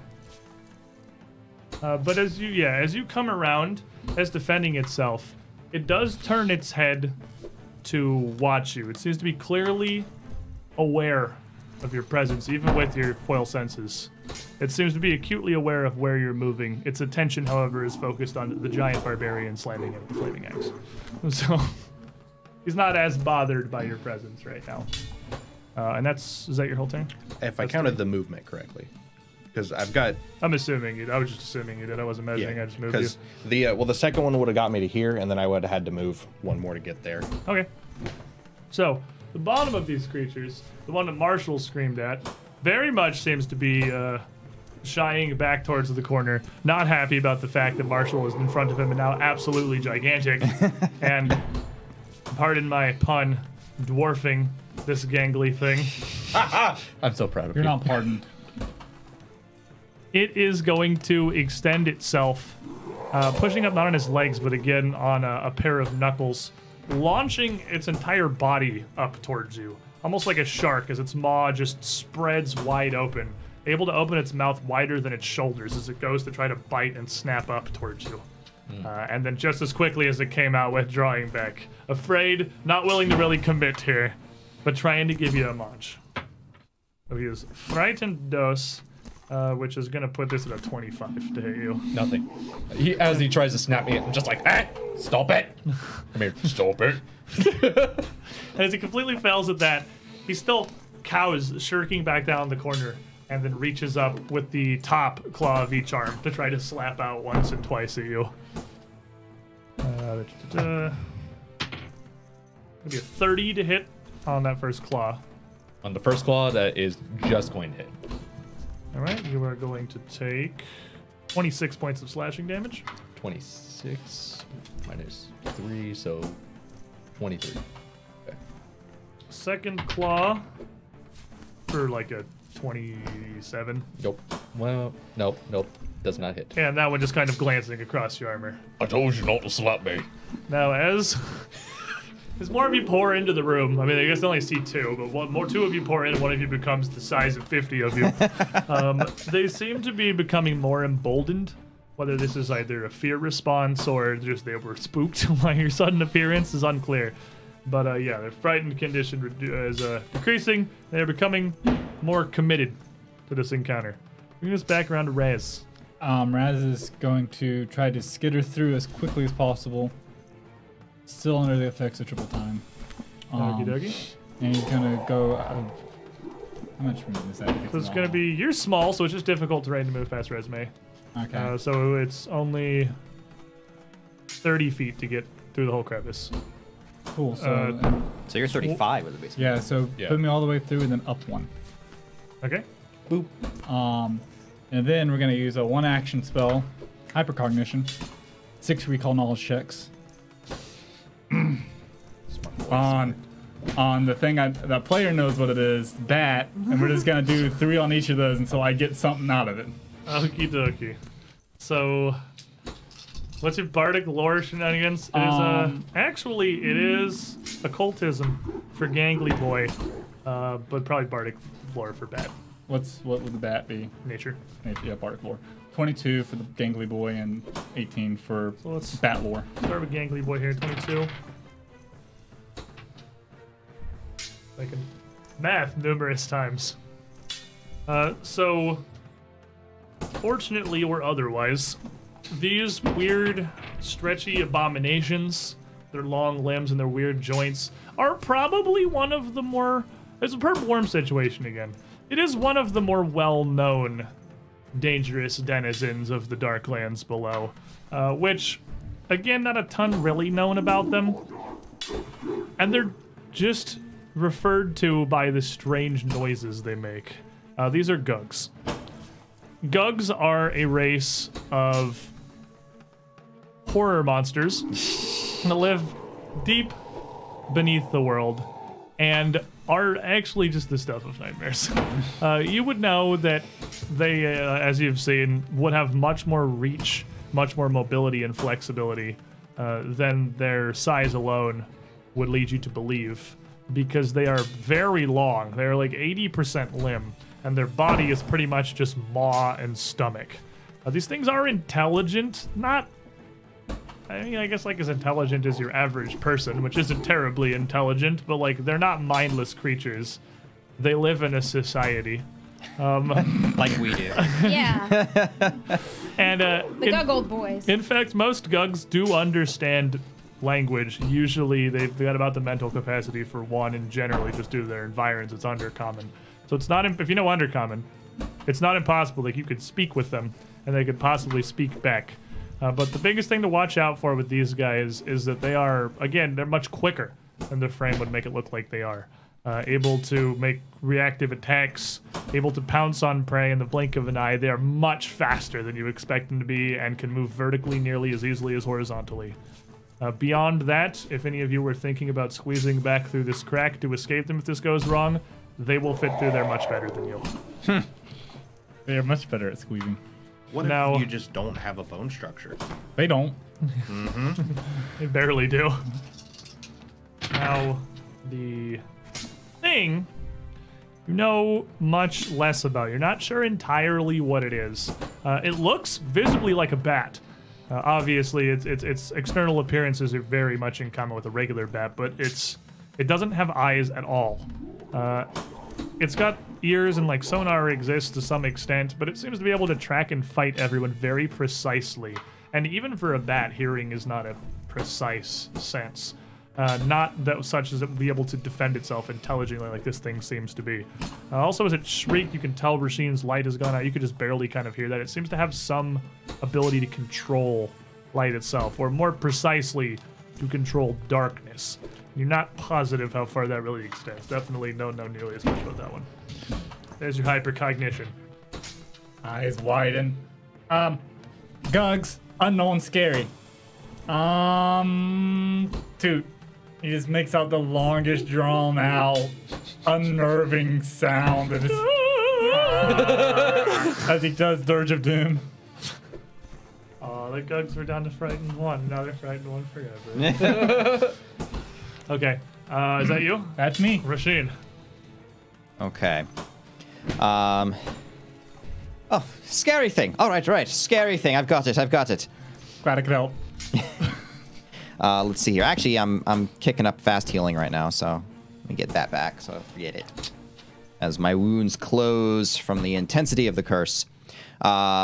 So we're gonna Ray Shield. We're in a pretty good position right now. I don't know Trushik is there, but it seems distracted by something, so I'll take advantage of that clearly fact. turning to look at something. Yeah, so I'll take advantage of the opening it that provides to try to draw a strike on it.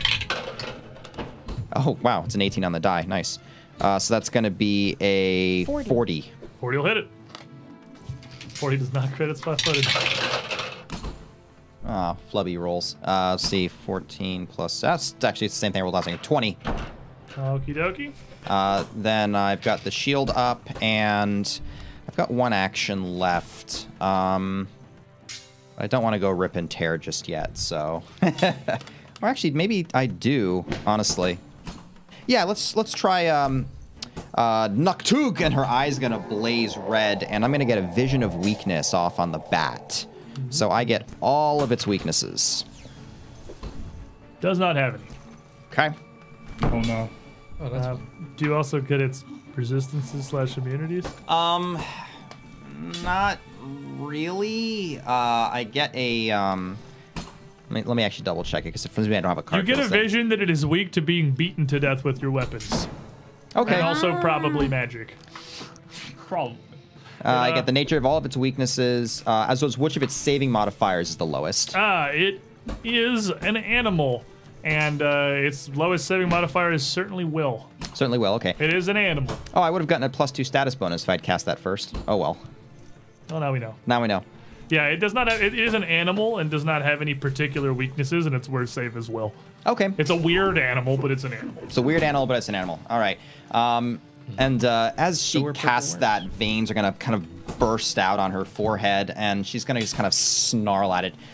It's just a beast. And that's my turn. Resme. Resme is You see Granite- a Gug. All right, status yeah. based I'm gonna bonus. make my way through the cave of blunders. Alright, so it's going to be 10, 20, 30, 35 if you want to come all the way out. That's fine. Okay. As you come out, there's an invisible lizard and rat scampered by, and this thing's kind of scared by Marshall. You see it kind of turn to the second person, the fourth now that it's seeing you coming out through this crack, and look at you as you come by. Obscurum replicatum? And it slaps as you go to cast. Oh, from that far away? Oh my god. That's fine. Stretchy Nimble arm dodge. boy. Nimble dodge, like, obscure, crap! It's got 20-foot range on its Well, melee. diagonal for reach, it's still Oh, the bottom one. Bottom one, right? Bottom one. No, it's not reaching past okay, Marshall. that's what I was wondering. Also, the top one already used its one on Marshall. No, bottom one is reaching up past Marshall and slapping. Sorry. No, He's you're fine. reaching between Marshall's legs to bat you. Stop it. That. Get some help. And as it reaches out, you're surprised by its appearance, and it's nearly as surprised by yours. But it's starting to acclimate to this battle here. It's going to pivot its elbow, and the second claw is the one that's actually coming by to strike here. That's Link, right. 1429. Use your hero points. Powers this slap. The Gug's like, oh my god, it has only 2 arms. How That hideous. was a much better reroll. Okay, still frightened 1, so it's only going to be a 40 to hit you. Only a 40. That is not going to crit me. Not gonna crit you. Not going to crit's what we're looking for. So it does not interrupt your spell. Going to be 29 points of slashing damage, though. Okay. That was max. So 3 points of resistance, so that's 26. He's not doing that anymore. Oh, you're not. Oh, He's okay. dirty But for me. 6 temp hit points. But 6 temp hit points. So That'll be it is 23. 23, That's fine. basically. And then it does not interrupt your spell. It doesn't hit you hard enough. Okay. And she will go invisible, and she will still be right next to herself. I'm gonna cast Mislead. Let's mislead a clock. Okie dokie. So you cast a second resume over here. And I kind of figured out a nice way to do this by going up yonder, giving it no vision,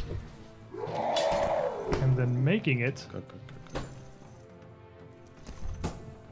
a weird spectral image. Nice. There you go.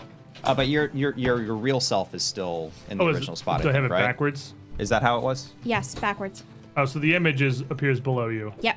Okay, She doesn't want to be closer to the Gug. Are you crazy? so it's like that. Excellent. Alrighty, and then it is Gug o'clock.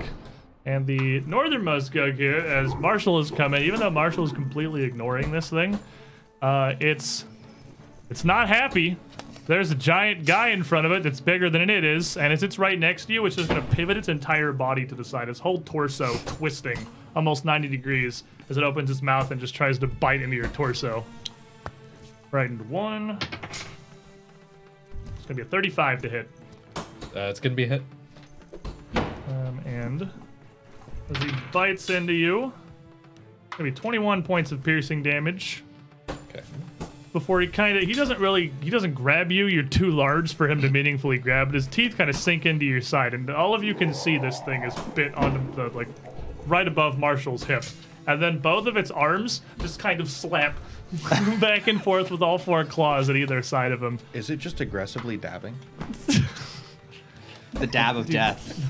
It can double dab. Its elbow goes to 2 Exactly. Oh my god. This is levels of dab that shouldn't be possible. Base boosted dabbing. Are you okay over there? 32 to hit you with the first claw. I'm taking 32 poison is a hit, damage yeah. right now. And that is going to hit you for 28 points of slashing damage. And the second claw So much bad. is only a 20. Oh yeah, that's not gonna hit. Yeah, it's a map 3. It's they don't frequently get in there. Now this bat, as it is shrieked and your fire is still illuminating the room, at least the brilliant white glow of the hilt of Flick has gone out.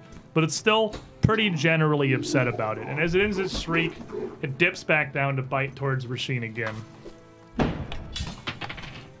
Coming in for a 34 to hit. 34. I'm honestly curious if this hits you. Actually, hang on, I have to recalculate my bonuses. Because we're in full curso, so... I turned the wheel the wrong way. So I hit it, so I'm only at -1 for the status. Your +1 status isn't on. I raised my shield, so I'm an AC 33. Nope, it does hit me. So if you weren't a major curse, would it hit you? No, it would have still hit me at moderate. The Oh, you'd have to AC be, penalty you'd doesn't have- get worse. You'd have to be a minor. If I'm at it'd have to minor be and I gone. hit it, then I'm at full AC. Okay, so it just catches you. As It this- still would have hit me with a 34, actually, because that 34 would have been where I was. So, Oh, fair enough. yeah. It was a 10 on the die, so I was like curious if the monster hits you on a 10 on the Oh, die. yeah. It does on its first attack, barely. Yeah. So that's pretty good AC. That's pretty good. It's a 10 on the die to hit you on its first. I mean, I swing. literally can't get it better, actually. That's fair. That's pretty good. Yes. Chilling. Pretty cold. Oh, I'm so sorry. He's not that sorry. And 45 points of piercing damage. Okay. I'll shield block it again. This is just a normal animal that lives on Galarian. That was, well, it should not be doing that much damage. That was a horrific, that was 12, 12, 10 on 3d12. Oy. That was a horrific damage roll. It's the That fun. thing, I don't usually give you the insight onto the numbers I'm rolling, but I'm like, holy crap, that was a horrific damage roll. How it feels like to be on the receiving end of that. Yeah. Pretty close. Yeah, pretty- that's not wrong. That's the bad times. And then it is going to swing a wing back, kind of just swiping out backwards towards Trishik with a claw. Swing a wing. That's got to be like the title of his memoir. It's going to be a 25 to hit you. No. Not Seems at to know you're there, but it does not actually turn its head at all. It just reaches back, you duck under it, and then its other wing, ending in a claw, it brings up and tries to slam down on Rasheen after she's kind of stumbling from this bite. Yeah, no chance that hits. Sidestep. Marshall, Smashes dust. a 2 on the die on map 3. Not in there. No for me, fam. I don't like you. Battle potato. So, as you go to reach down for a potato, this thing it's already bit into you is going to release and try to re-bite again. Is pulling that out. Is an interact action, will provoke. He's trying to eat your You didn't know that, so I don't think you knew that. No, you I kinda did not. got so I will give you like a that does provoke if you want a battle medicine Oh, for attacks opportunity. yeah, totally. Well, no. No. It provokes. It from will them. provoke you. It will hit attack you. opportunity Attack you. you. Because you leave yourself open to Oh. grab a Yeah, potato. you're reaching. Yeah. You're So- reaching Oh, down. in that case. You're doing more Yeah. damage than good here. Wait, would psych up provoke? No. No, that's just mental. You can do that. Oh, well, in that case, I'm like, well, Yeah, you didn't know that, so I'll give you the pass. Everyone gets the first time pass when I'm like, yeah, ability provokes. yeah, I'm just gonna psych up then, because that will still give me. You're also in range of both Gugs, so you will provoke from 2 Gugs. if Yeah, you pull out so the potato. That one already did. Oh, that one already did, right? Yeah. The other one's already. So slapped I'm just the going to psych up, which will give me 9 of health. temporary hit points, which is still kind of nice. If I can find the right die, because my math brain don't work good. Math brain, no words good. That Math was hard. that was King Mataz's before you just got rid of. No. Plus, Marshall has a. That was lot what I of meant. I health. didn't know why you had a health. Oh. So I he's get gonna it. psych up, and he's just gonna, despite him not liking these things, he's gonna attack the bat because it literally is hitting a lot harder. Yeah, the bat seems to be having a pretty good amount of headway here against Rasheen. It's striking pretty well. That is a big number. That is a 37. And wait, I'm flanking it, right? You are flanking 37. 37 is absolutely going to hit it flanking. Yeah. So 30. Yeah, 37. That'll hit. When that doesn't hit a flanking opponent, we're just leaving. If 37 doesn't hit it flanking, you have made a mistake. And We better be going level back to 17. Harold. A flanking feared 1 opponent. Right. So that's 40 fire and slashing. Okie dokie. Nice. Solid blow. Leaving you 1 action left still. Well, if it works, do it again. -5. And you're chopping into this thing pretty well. Man, it feels good to not be resisted. I'm going to regrip my axe and give it another swing. Thank you for that. There we go. Real points. Much Get the better. smash. So what is that? 15. So that's 10. So that's 33. Yeah. Like, well, I'm sure it. If 15 on the die, and you're saying is like, I'm sure it hits and does not hit. 13, 17, 30, 33 fire and slashing. 33 fire and slash. Chop it Bam. up. Nice. You made some hits. And after this series of blows from Marshall, this bat thing is looking pretty clearly injured. And it looks like it is pulling its focus back from attacking Roshin to possibly trying to find a way out. There is no easily visible way this thing could get out of this enclosed room, though. It could maybe fit through the crack with a whole lot of work that Resume is physically standing in. It might have come into the door across from you. It's a large double door, 10 feet wide, but it's currently turning away from Rashid. Mind, obviously, to leaving. Well, now that I'm in position, I'll swipe out with a claw while speaking. Apparently this thing knows where I am, but will not matter. I'm gonna move the map and make you slide everything because I want to have it, be able to do the table cam, so they gotta be close as you can. Oh yeah, it's fair. Oh no, I'm actually out of my character bubble. I have to move it a long ways for your mini to fall off the bubble. We gotta get gigantic Marshall as a mini. Got to get Mega So- Marshall. We can do it. Find me a model that works. I know he changes appearance. If you can find a model that'll work, I'll print it. We can figure that out. Yeah. We can We'll figure it absolutely out. do We'll figure it out at some point. That is a 37. 37 Flanking. flanked bat, absolutely gonna hit. You could definitely sneak attack it. It's just a bat. Dice. Look at all the d6s. It's rogue o'clock. So 15, 22 total. Okay. Not a bad hit. And I'm not really doing much else except for eviscerating the bat because it looks like it wants to leave. So Yeah, you reappear behind it, slashing away. Nothing personal, kid. clock. And I'll dig in a little bit, lunging forward to drive my claws into its back. And reroll that 3 Much to better. a 10, which is a 28. 28 With flanking, flanking. frightened 1. Still not going to be quite enough to land. As it kind of shirks back, twists away from you. Now clearly intent entirely on protecting itself. 1 action left. Well, you know, this dice hasn't rolled a 20 yet today. So, Does that make it more likely? yeah. Statistics and odds and Wow, that's pretty good. Pretty close. 17. That's a 30 with flanking and fear 1. 30 will hit it with flanking. Hey, frightened 1. Hey! What are we, fawns? Yeah. Hey. There's a dice tray on because every D6 is coming. So, 10, 15, 27. 27. At this point, with you beating on one end and Marshall beating on the other, it does not look like it could take another attack from either of you, as it is clearly desperately injured. So, the southernmost of these gugs, still letting out a guttural, repeating cry here, now converting from this like howling to what sounds like a much more aggressive, almost battle cry. It's doesn't seem bothered at all by whatever Resme is doing in the corner. There is a gigantic man in front of it, and neither Gug is happy about this situation. So this Gug, not wanting, seeing you just eviscerate this bat, is gonna shirk further back down the corner, so it's almost like sat on the ground, almost cross-legged, with both of its feet together, and just reach out, slapping at you with claws, not willing to get any closer than it is to Marshall, because he is big and scary. And it's gonna be a 25 to hit you. He put himself a little too far back. He is a little overly cautious here. So Will's not really into it. But as that one kind of just grates across your armor harmlessly, it brings in the other claw with a little bit of renewed vigor for math o'clock. 35 to hit. Oh, me? Yeah. 35 is going to hit. So the second claw is going to catch you for 19 points of slashing damage. 19. And the second forelimb on that same arm, swiping up from below, almost snapping them together like a giant claw. Oh, so much math. Because you can roll different numbers on different 25 dice and still again. have them be the same numbers, and so it looks like It you gets want one in you. combinations, not permutations. I put a little Raz. something, didn't I?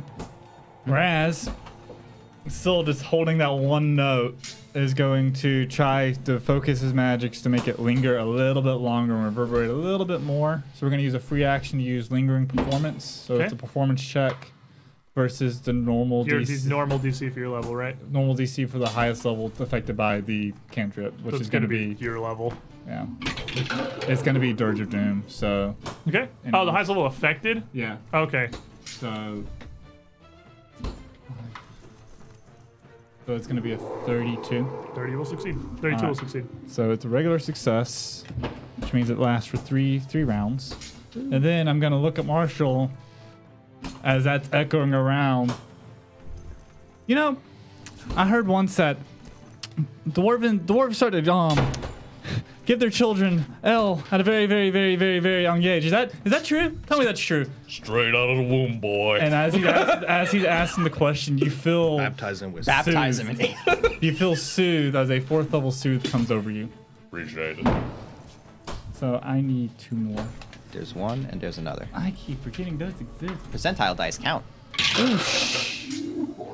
And that is, I can't math. from this 19, one. 21, 25 Plus 4 per die. How many left for those? 16? 25 plus 16, the 41. 41? You 41. have 41 health back, Marshall. Woo, I will take it. Thank you. Health is good. That was a Health is- healthy roll. Yes, it was. Really helpful. You have 1 action left, right? That's all of it. Was it not a free action?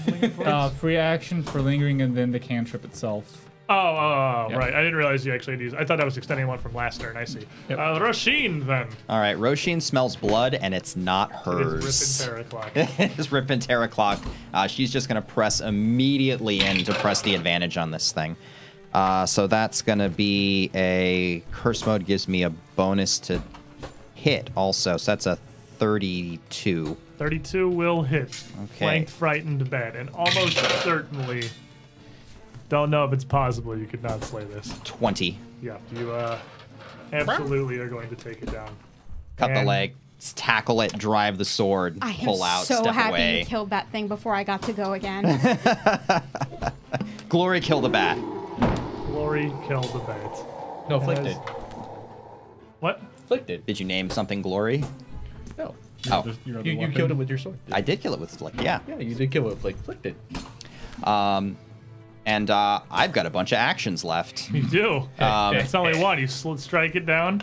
Also, let me make sure I get my fast healing because I get a lot of it now. Raise the shield and press forward to the Gug, well expecting it to lash out at me as I charge. Absolutely is going to. As you charge forward, it's latched onto Marshall, but has 2 claws on one arm that can sweep towards you. One clearly goes high, but the other would be a 33 to hit. 33 just gets me. And just barely powering through your shield, 15 points of slashing damage. 15 points of Where slashing there damage. is maximum, there is also minimum. There is also minimum. Shield block, Balance and in the universe. I'll take only 2 points. The 2d8 attack rolled double ones, and the 3d12 attack just pretty much rolled triple 12. So There you like go. it's even, right? Yeah. Wait, what all evens out? I'm moving 1 square further, unless I can't get that Oh far. yeah, you don't. You can, absolutely. Yeah. The fountain's not really big enough to massively impede you going around it. I just don't want it to be able to retreat up the wall. Right, we'll take care of this. If it does, it enters my terrain. The resume. Oh, you actually know it wouldn't And have been then a I bad can idea. actually hit Roshin's too. feeling a little bloodthirsty. but- So I will use an action to sustain the spell, and as part of that sustained spell, my invisible self gets my 3 actions. One of which is going to be to move closer to Marshall. Yeah, right there, and to start to cast. And as my invisible self, and as my fake self casts, my real self is actually going to cast Phantasmal Killer. And you can see the Gug clearly reaching out to swipe at your image here. Excellent. So what's your Burn spell that reaction. DC? Yes, Nicely done. absolutely using a stack of opportunity. 31. 31. And it's going to seem to realize, you see it twist and cock its head, that this thing is not real. It slashes pretty clearly through it and seems to realize that it's not worth its time and turns attention elsewhere. It does not break my invisibility, though. No, it doesn't. He just disbelieves that illusion.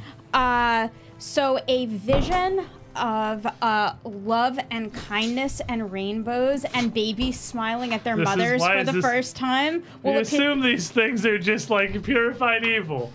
You're pretty right. They're pretty right. But they are people. It's from fair, the I suppose. nightmare dimension. I'm you- giving it from the happy dreams dimension. Have you looked at the art? We can flip that card around if you want to give you some perspective. Yeah.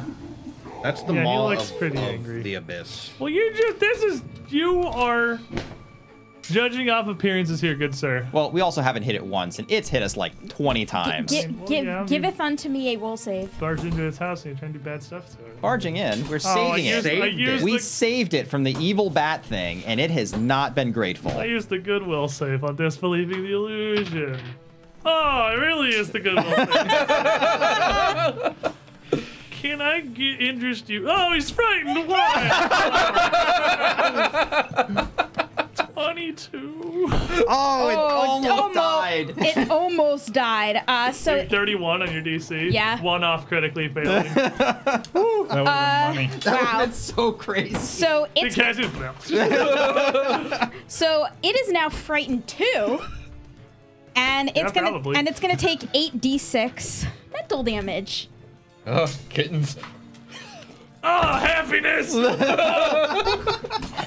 Baby mine, tear your eyes out. It hisses and gog. Just says Gug loud. Gog! It's gonna be 28 mental damage, and it is frightened 2. 28 mental damage. I assume that's about what you get from getting baby shark stuck in your head. Yeah, That's fair. essentially. No. And that's 2 extras. 1 extra slain 2 to cast. So it brings us to the northernmost of the Gugs, who's realizing things are bad here. He does not like you at all. And he is going to step back, pivoting slowly, kind of working away from you as he kind of looks like he's going to pivot his way around Marshall. How hurt does Marshall look? I'm sorry. How hurt does Marshall look? Well, after that very lovely reminder of dwarvish, eternity stories and whatever, he's not as bad as you think, but he's pretty beat up. So he is going to turn his attention actually to strike out towards Rasheen. Like it looks like it is terrified of Rasheen. I will be too. And you are well within its range here. So it is going to strike out, like moving its way with its legs and one arm across the ground as it strikes with both claws from one hand. Its guttural emanations. Go, go, go, go, go, go, go, go, go, go. I almost Slightly feel more bad for it. distressed. Poor thing. Oh man, this thing sucks. 28 to hit. The 28, she's just gonna bat that away. And then I 29 to hit. It's better, but no, just she just smash. She actually shield blocks and punches the blows away as what wounds she has are slowly, visibly closing. He looks. on her. He's like he's not okay with that. He doesn't have a face to give expression. This thing is clearly scared. Marshall. Well, I'm gonna be psyching up. Let's see, goes to. Gug 2 in the distance, baby. I'm gonna be turning over to my friend to the right here and take a big old swing. Yeah, he's trying to get away now. Who said you can run? 27, I guess, is not going to hit it. 27 no. 27's not gonna hit it as it's Yeah, I pivoting figured. around you. Well- It's now kind of between you and the wall, and you're so large, it's sort of hard to get Big Red actually down there to hit it in this space. Well, take another swing at it. Why not? Much better. That's going to be a 32. 32's absolutely gonna hit it.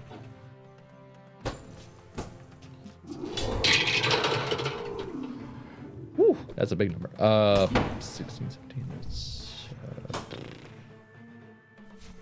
34 plus 2 is 36. 36. So many numbers. Okay. And I guess that's it for me.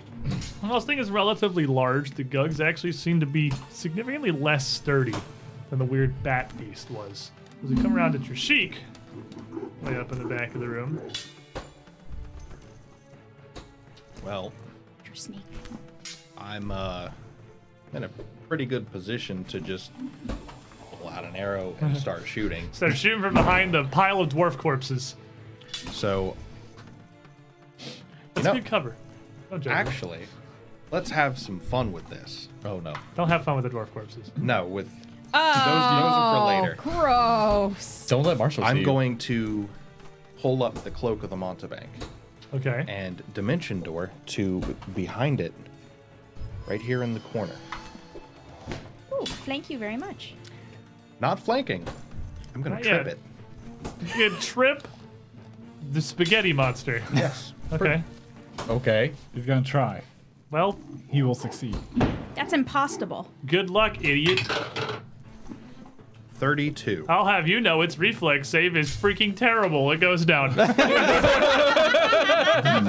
It is kind of a giant pile of appendages that's looking away from you. Feel That's the same way. amazing. Me and Kobe feel this pain. We're very easy to tip over. Our center of gravity is way too high. Always. Oh my god. And I am Trishik- concealed until the end of my Yeah, next turn. Trishik appearing back here in a puff of smoke from this cloak. Taking a leg of this Gug and dragging it to the ground. Southern Gug looks like he is very concerned about the situation. He's going to turn to this lizard that has just appeared and start reaching out with claws. It seems less afraid of you. You look small and less terrifying, but you are concealed. So I'm just going to preemptively roll 3 d20s and see how many of these don't hit you. Is regular concealed? Yep. Just a 5. The first 2 don't hit you. And I'm gonna nimble dodge the third. Oh yeah, which one was it? This is the third. You nimble dodge when it's going to attack you. So I imagine you would nimble dodge the first. Yeah. Because Well, it's like, Was that the first attack? Oh, it's literally the first the two first attacks. 2 are Actually, going right, to fail. you It did was get for the order. simplicity Okay. I rolled the fail. That makes I got you. But nimble dodge would be when it goes to swing at you. But it is going to have freaking map 3. So, ooh, but you can roll good sometimes. Can I interest you, good sir? And a 33 to hit. It hits. He manages to get you, and he gets increasingly more desperate the more he swings and does not manage to hit you because there's weird smoke and he's having a hard time. And the more scared he gets. 15 points of slashing damage. This is a min or max damage roll kind of fight over here for sure. So I only take 9. You still got a 10 hit points. I Yeah, you haven't been touched. hit yet. Yeah. Rez, Well. Take this. Just telekinetic projectile. Nice. A nearby rock. The one that's already been hit. okay. Can I interest you in a 26? Well, he is prone and frightened, but still no. 26 isn't quite going to do it. Cool. That's it. Brass hands. Rez hands. Raz. All right, Rasheen. All right, Roshin. That's gonna be your new T-shirt, by the way. Raz hands. Kind of I'm gonna give a savage grin as I see just incredibly vulnerable monster. Here's your meal. Can I interest you in a gug tonight, milady? Never has something been more served up on a silver platter. It wasn't. I'll carve the turkey. Start a fight, nightmare monster, round 4. This is a perfect how it started, how it's going meme right here. With walking into this horror chamber and now this Gug flailing on the ground and Rasheen's super like Doom Marine mode walking up to it. Roshin's the scariest thing in the room right now. That sounds a lot. All right, and just step up and just chop down at this thing. That's a natural 1, but I'm not having any of that. Not today. No, I have no, this- no. I have this We're hero winners point here, right right? here that Kevin Katarn gave me to be awesome, and we're gonna go ahead and My mommy make use guide of your it. hand. That's a 19 on the die, significantly better. That was money, Kevin. Thank you. Thank you. So let's see here. That's a 42 on the proned, frightened, flanked. 42 is going to be a regular hit. Oh my God, It's these not, things. No, it's not. He dodges. It's definitely critical. Oh, it's definitely. I was about to say, there's no way. No way, no, that's absolutely kidding. Punked. All right, not bad on damage either. All right, so that's going to be, let's see, 11, 15, 18 plus maximum curse damage, 28 times 2. 56. 56 Holy slashing crap. and fire There you damage. Watch this health bar. Ka-thunk! That was attack number 1. And it's gone. Nice. To show you the power of flex tape, I hewed this Gug in half! That's a lot of damage. That's a lot of Around in damage. this combat Yeah. right now. Obviously, Flick the flex on, tape didn't work. Look at their Click wrists. off the nightmare. the nightmare.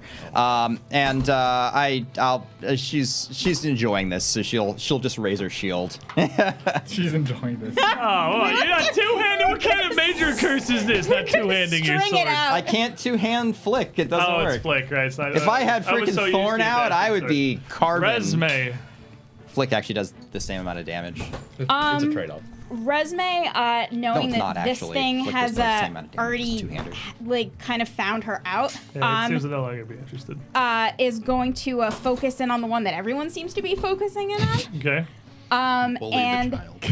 she's going to sustain by casting magic missile at the thing from her fake resume. And then yeah, as it casts the gug on the ground, it's just going to slap out towards you, trying to make it stop. 31. What a dumb lad. Really just slapping away over here. And a real resume will also cast a 4th level magic missile on this lad. Only has 2 actions, but still. Yeah, 2 actions, but it is. Some of those magic illusion missiles were real.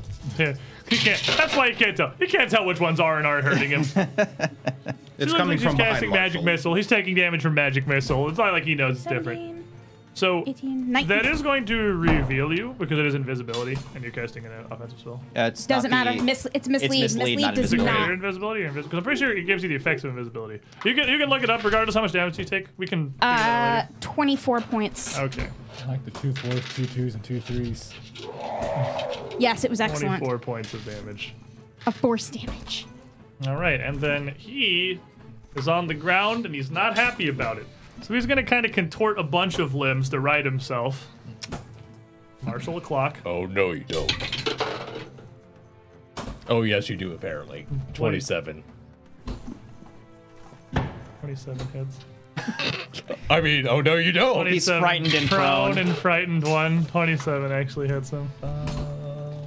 I'm so sorry, my Gug. You had a cool mini and everything. You didn't deserve this. My child. Okay, hold on. So that's 9 plus 17. What you rolling for? It's the opposite. I 26 target his plus 2. perception DC. He doesn't target me. 28 slashing and fire. Okie dokie. But it doesn't break. Yeah, that's right. They also get a chance to. A solid Yeah. chop. And then he does manage to right himself. Before he is just going to lash out in fury. As he stands up, he is going to go into a furor, lashing out as he's surrounded in all directions. Claws flying out wildly as this thing flexes and bows and twists, screaming out just one continuous roar. Claws, one of them's going to pass through Resme's image. He still thinks it's real. He's one of them is going to lash out at Trishik. Be nimble dodging. I just paused for a second. Conceal. I assumed you were going to be nimble dodge. Okay. Oh yeah, conceal.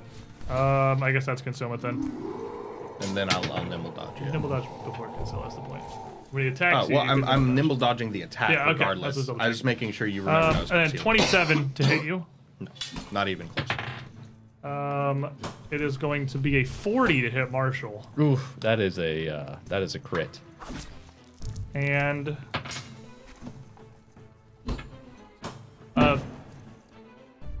24 to hit Roshin. Just laughing at it. She's just laughing at it. I rolled a 2. I rolled a 3. I rolled a 4. I rolled an 18. It adds up. Does a 34 crack his deception DC, just out of curiosity? Perception DC? Yeah. Yes. Okay, cool. He's still fooled. Okay. So it's only going to land a single claw on Marshall, but it is going to get it in pretty well. You're a big target, and it's just feral, wild defense at this point. It's going to hit you for 38 points of slashing damage. That's not as bad as I No, thought. that's the crit. Yeah, I mean, Oh, that's after the crit? that's after crit, yeah. I mean, the individual hits are not hitting that hard. The whole point is you're not getting close to them to hit them unless you have a marshal or a dimension door. They got noodle hands. They're to keep intended back. to hit a lot. This is the combat dimension. Marshall, it is now your turn. And there's very Return weak the guy favor. next to you who looks very injured. Well, I'm gonna, out of safety, I'm gonna stack up one more time. Because that seems like a good idea. Math is correct. And then I'm gonna take a points smack right at the angry boy. Into the dice pit, please. Do better. Tries its Welcome to hardest. standing up school. That is Much better than what landed down here. 39. It's frightened one. Dang it. 39, Chris. Money. The favor. Is it dead? I'm pretty I'm sure. freaking positive it's dead. You have a 34 just off your modifier. Don't alone. roll ones. It's dead. It's dead. If you want to roll a bunch of dice because you like the sound it makes, like I'm just curious to see what it would be. How dead is it? It's dead. Oh, that's still Reasonably pretty accurate. solid. It has That's 31 health. It's dead.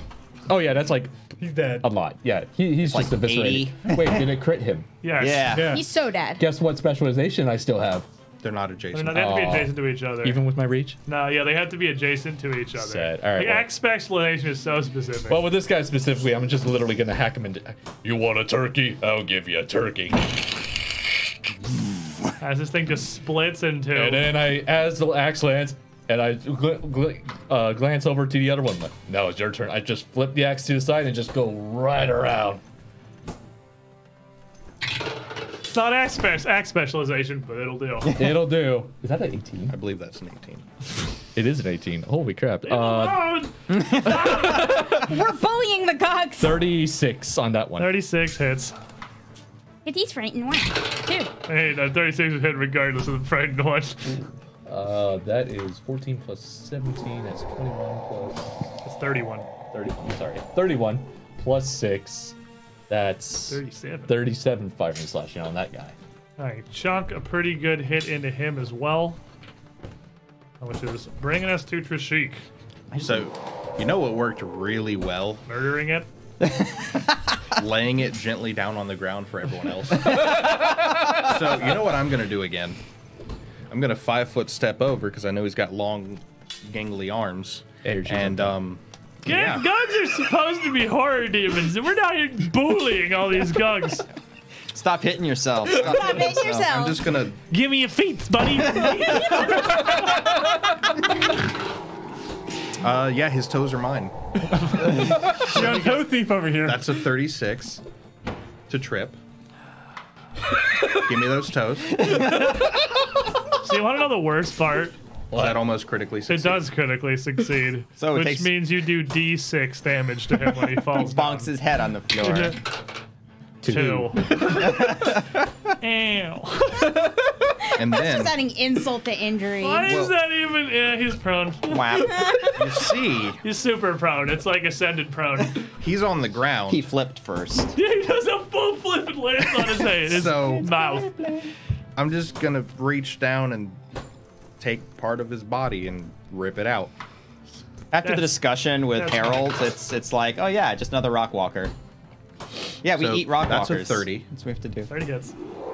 Well, here goes a chunk of his body. Guess who gets sneak attack because he's prone. It's the rogue. Oh. 22 on just the dice. So 29. That was 3 6s, a 3, and a 1. That's pretty good dice. That's pretty good. Well, it is his turn. He is not, I would say, pleased with the current situation. He is All they had to do was just stay in the corner and not move. seen Marshall obliterate his friend and also the bat. And so, you know, a plan forms in his tiny gug brain. That plan starts with stand up. Are you sure it's not like, please don't kill me? 38. Frightened one in prone. Get down. Tiny gug brain wasn't ready for On a this. critical, he still stands up, right? It doesn't interrupt. Okay. I had that backwards initially. It interacts, not moves. Okay, so Oh my God, And that that was cracks me because up. one of the first things that came up with was the tail Chiruka, and they specifically do interrupt moves. That's like their thing. But normally, no, he still gets up. I mean, he probably won't get up for an unrelated reason to the interaction of critting an attack of opportunity. 30.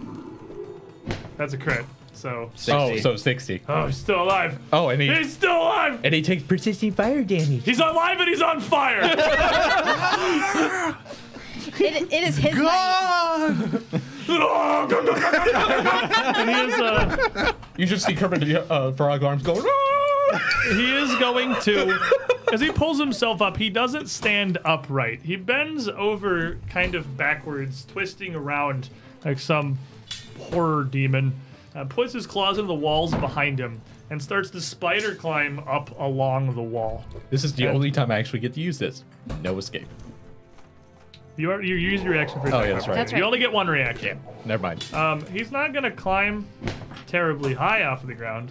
He's gonna climb about 15 feet. And he's gonna move, scampering around to up on the wall above the corpse of his dead friend, where as he claws his way along with his hands, his legs kind of just tucked over him, almost like a scorpion as he goes. He gets to this door and reaches down towards the door below him, clearly trying to open it to make his escape, but it's taking reactions to get here. So Raz, is Raz gonna end an encounter? Is it possible? Is it possible?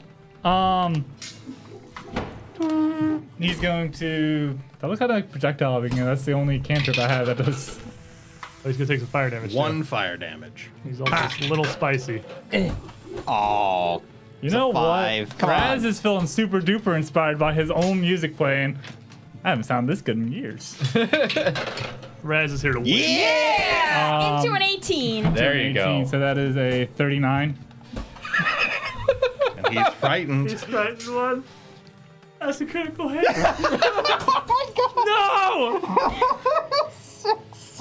You're about to put this through his spinal cord. As He's frightened one. That's exactly a crit. This is the most money out of a frightened I've ever seen. Holy crap! That Dirge of Doom has done so many things in this fight. It's the best.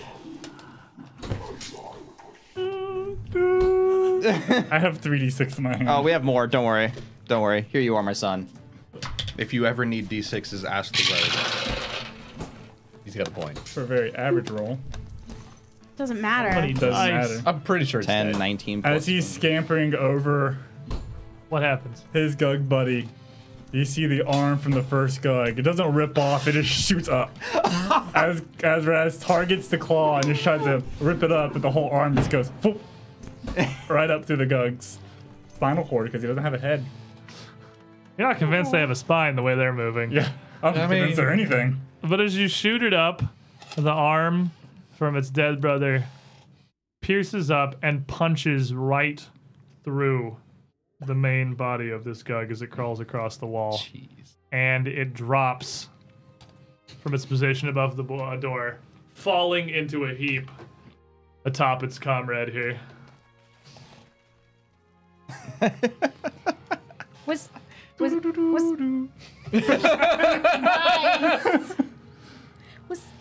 that easy?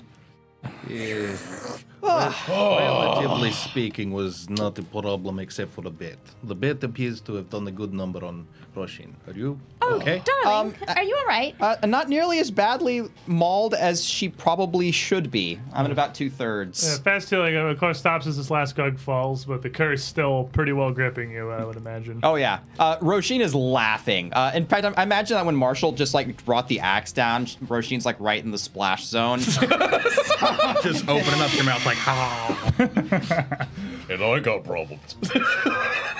He says as he shrinks back down to regular size. We're the heroes. I just walk up to you, splash some dwarven moonshine in your face. Snap out of it, lass. Come on now. If we're gonna take a break, let's at least drink like civilized people. Raz comes over with a I pull up a rag rock. and starts Come on. wiping the blood off Roshin. Prestidigitation.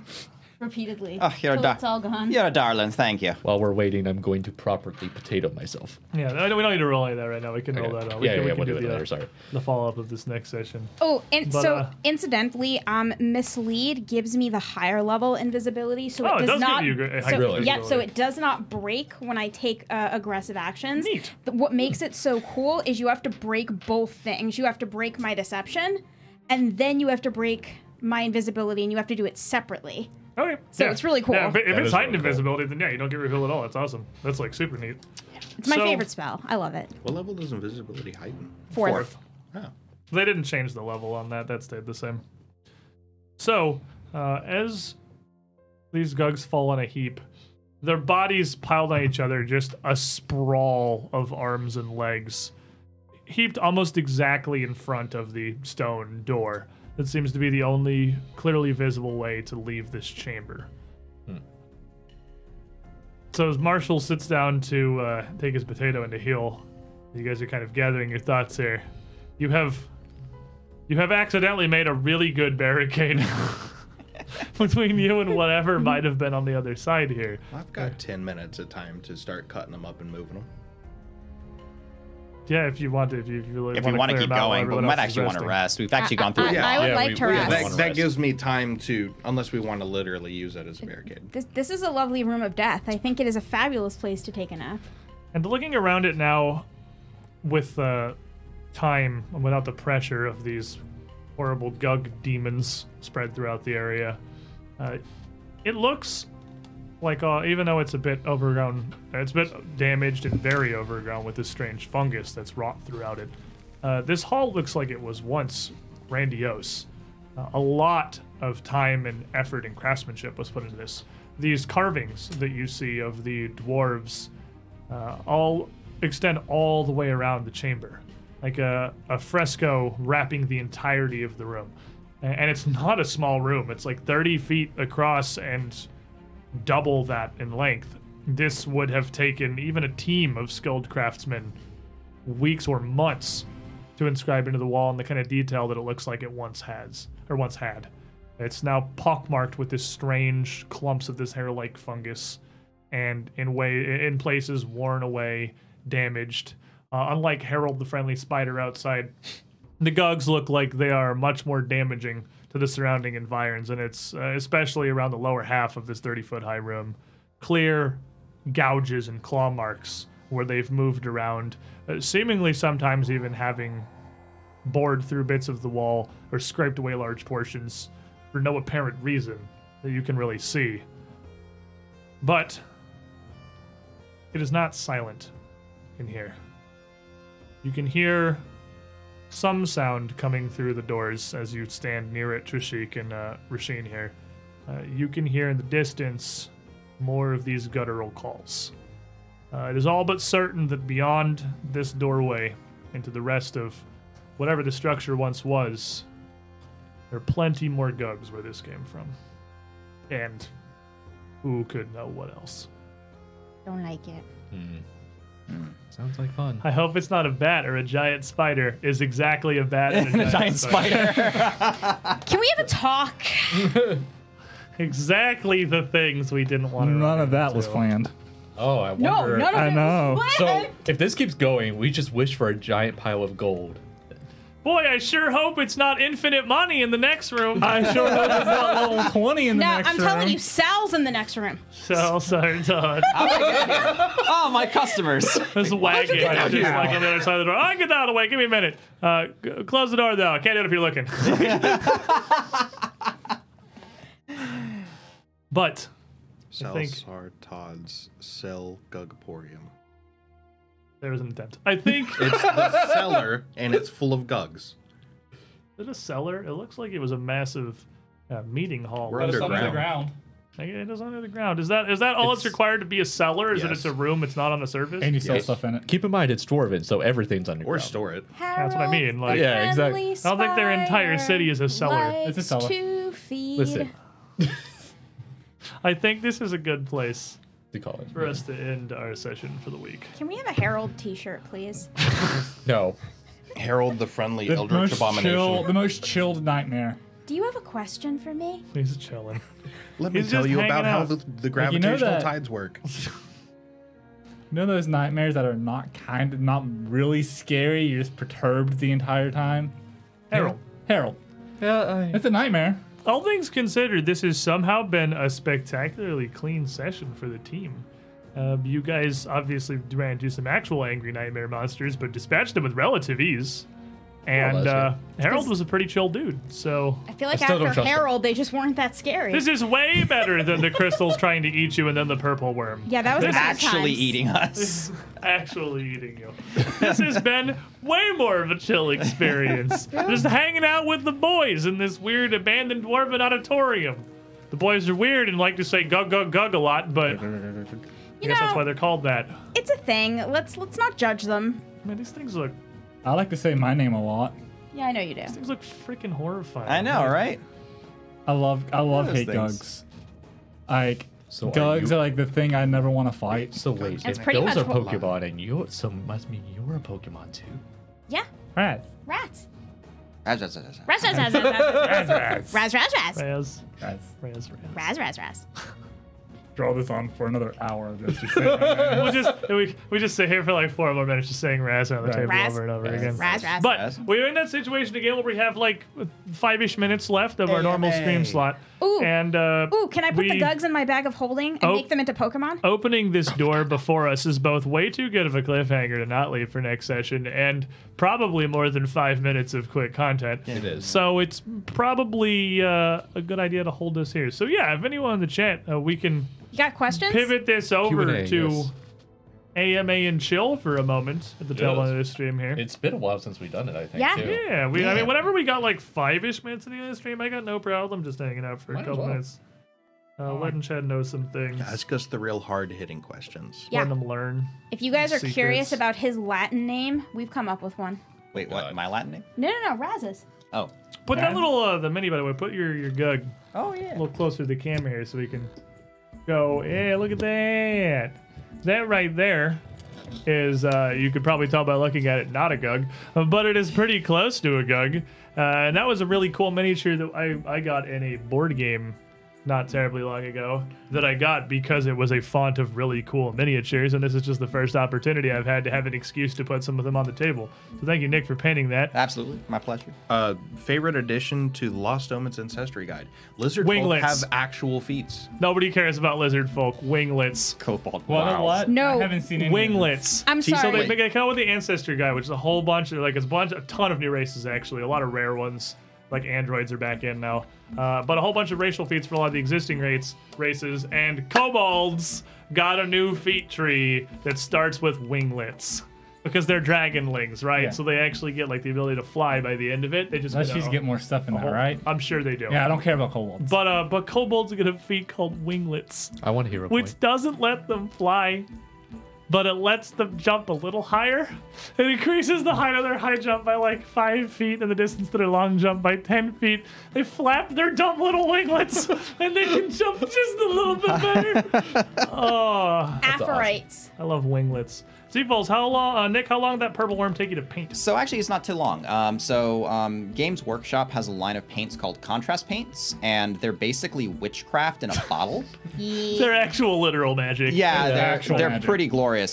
So I basically, there's basically 3 colors of contrast on the purple worm. There's the underbelly, the carapace, and the tongue. And then after that, I go over the ridges with a really stark highlight, which is actually, it's like a bright pink, even though it looks purpley on the camera. So the whole thing stands out. So actually, it didn't take me that long at all. I'd probably say, I don't know, maybe an hour and a half, 2 hours for the main for Contrast that whole paints thing. are actually just Like cheating. contrast paints are cheating, and I'm all for, like, there's hobby purists that are like, oh, you get a better result if you go like the old-fashioned, build it up in like 4 different colors and layers. And yeah, technically you might, but that takes like 6 hours, I was and like 12 hours I'm all for later. things that are easy. Marshall called it first. You get to hear the play from Arcadis. There you go. One Thanks, for next Arcadis. Love session. you, buddy. Are there any plans to move to another world besides Galarian? Actually, possibly. The reason that I have we run this adventure path, and I have run adventure paths for years, is because, well, they did all of this for me, and I can still do funny stuff like Harold, who, if anyone is excited to go look through Book 4 of the Age of Ashes for Harold, you will not find him. I'm sorry. I added him because I thought it would be really funny. I love Harold so And much. I just do stuff like that sometimes. But it gives me a great framework. Like, I don't have to make a map. I don't have to design this dungeon with these encounters with Gugs. That's all done for me. But I can still do a bunch of stuff. I can work with the world. We can add things like Rasheen's mother, which is a large connection to this, that obviously Rasheen's mom is not written into the adventure. It was not planned specifically for Rasheen to be a character. Things like Harold or Sal Sartad. I can expand on it in a variety of ways but I don't have, like, I wish I did. I don't have the time to make a full homebrew from scratch. But I have kind of been working on something in the background really slowly that maybe when the end of Age of Ashes comes, may actually have a homebrew that we can do possibly. I've had a concept for years that I've just been slowly adding pieces to. But really the hard part is like maps. like maps and encounters and building all that. Like I can just throw story at the wall forever, but especially because we have a digital show, like I need these assets and stuff that we can show you guys. I guess I don't actually need them, but they make the show dramatically better. I'd like to have them. He's not there. I was furiously flipping through pages like, I missed a what? Yeah, no, Harold's not in the book. I'm sorry. Harold is great, though. You somehow missed a spider of Lang named Harold. I'm pretty sure no one would miss that on purpose. Harold was a good time. Dude, By accident. Harold You would is not have my, missed Harold the ignore it friendly on spider purpose. of Lang. he is my spirit animal. That is what I mean, Mucker, yes. It has adapted quite a lot since then, but it was kind of the original idea I had kind of inspired by the world of a game called BioShock. I miss that game. And that it was somewhat similar. Pathfinder 2nd Edition also has made a lot less effort to adapt things. But to be honest, I'm really waiting for the Strength of Thousands adventure path to come out, because I think that adventure path is going to have a system in it which I will be able to take and very easily adapt the idea I have, because a large basis of my homebrew is that there is not magic. So you have to play like fighter, ranger, rogue, monk kind of thing. And you would not be able to take any feats or abilities that had the traits of any of the 4 spell schools. But magic is obviously going to be included. It's Pathfinder. Like, we're going to have to do magic things. We have to. But I want to introduce that, like, separately. It wouldn't be a base part of your character. Okay. The next adventure path that's coming, Strength of Thousands, semicolon, Wongi Hogwarts, I believe has a system for strapping an independent magical progression onto an otherwise non-magical character. So I really want to see how they do it. Like, aside from just sticking an archetype on somebody? Like Yeah, I kind of want to see how that book does it, so I can, filch all of those ideals wholesale, probably, to adapt to what I'm trying to do. Ooh, should we That's my talk thought. about the other thing we're doing next Sunday? Oh, yes. Well, on the Paizo channel, I don't know Got if it. I can. But what we should talk about is how grateful we are for all you guys coming and hanging out. We love you guys. Because I think about now, Our best. we're going to take our leave. We'll be back here next week, next Saturday, 3 p.m. Eastern, noon Pacific, to open the spooky door on the other side of this strange hall. Hey, we're into buildings now, so, I mean, Raz knew about the history of Saggorak and what happened with Kovlar, and Whenever, if this is Saggorak, then we're almost there, probably. how can we even say that without going do? Stop. We only have to fight through what appears to be maybe infinity gugs that have now taken over, and it's their city. Can we just open the door? I cast fireball. Just let it burn out. Just close it again. Wait 15 minutes. Peek back Set in. the timer on your toaster oven. I Can I can. get some gently smoldering gugs? I just envision Set like Gug to Roisin broil. on one end of the door, Marshall on the other, and then she's at the end going, "All right, ready?" We open the door. She fires it, goes down the hallway. We quickly close it. We're both like, But thanks to all you for being here. Thanks, of course, to Paizo for sponsoring our show. Sirenscape for the cool soundboards. Their gug sound effects are super fantastic. Yeah. And not I'm real creepy happy at with all. them. not weird at all. And we will see you all next week. Everybody, enjoy the rest of your weekends. Set Gug Stay to safe. broil. Gug. Go, go, go, go, go, go. Gug, gug, gug, gug, gug, gug, gug, gug, gug, gug, gug, gug, gug. Go. Go. Stop.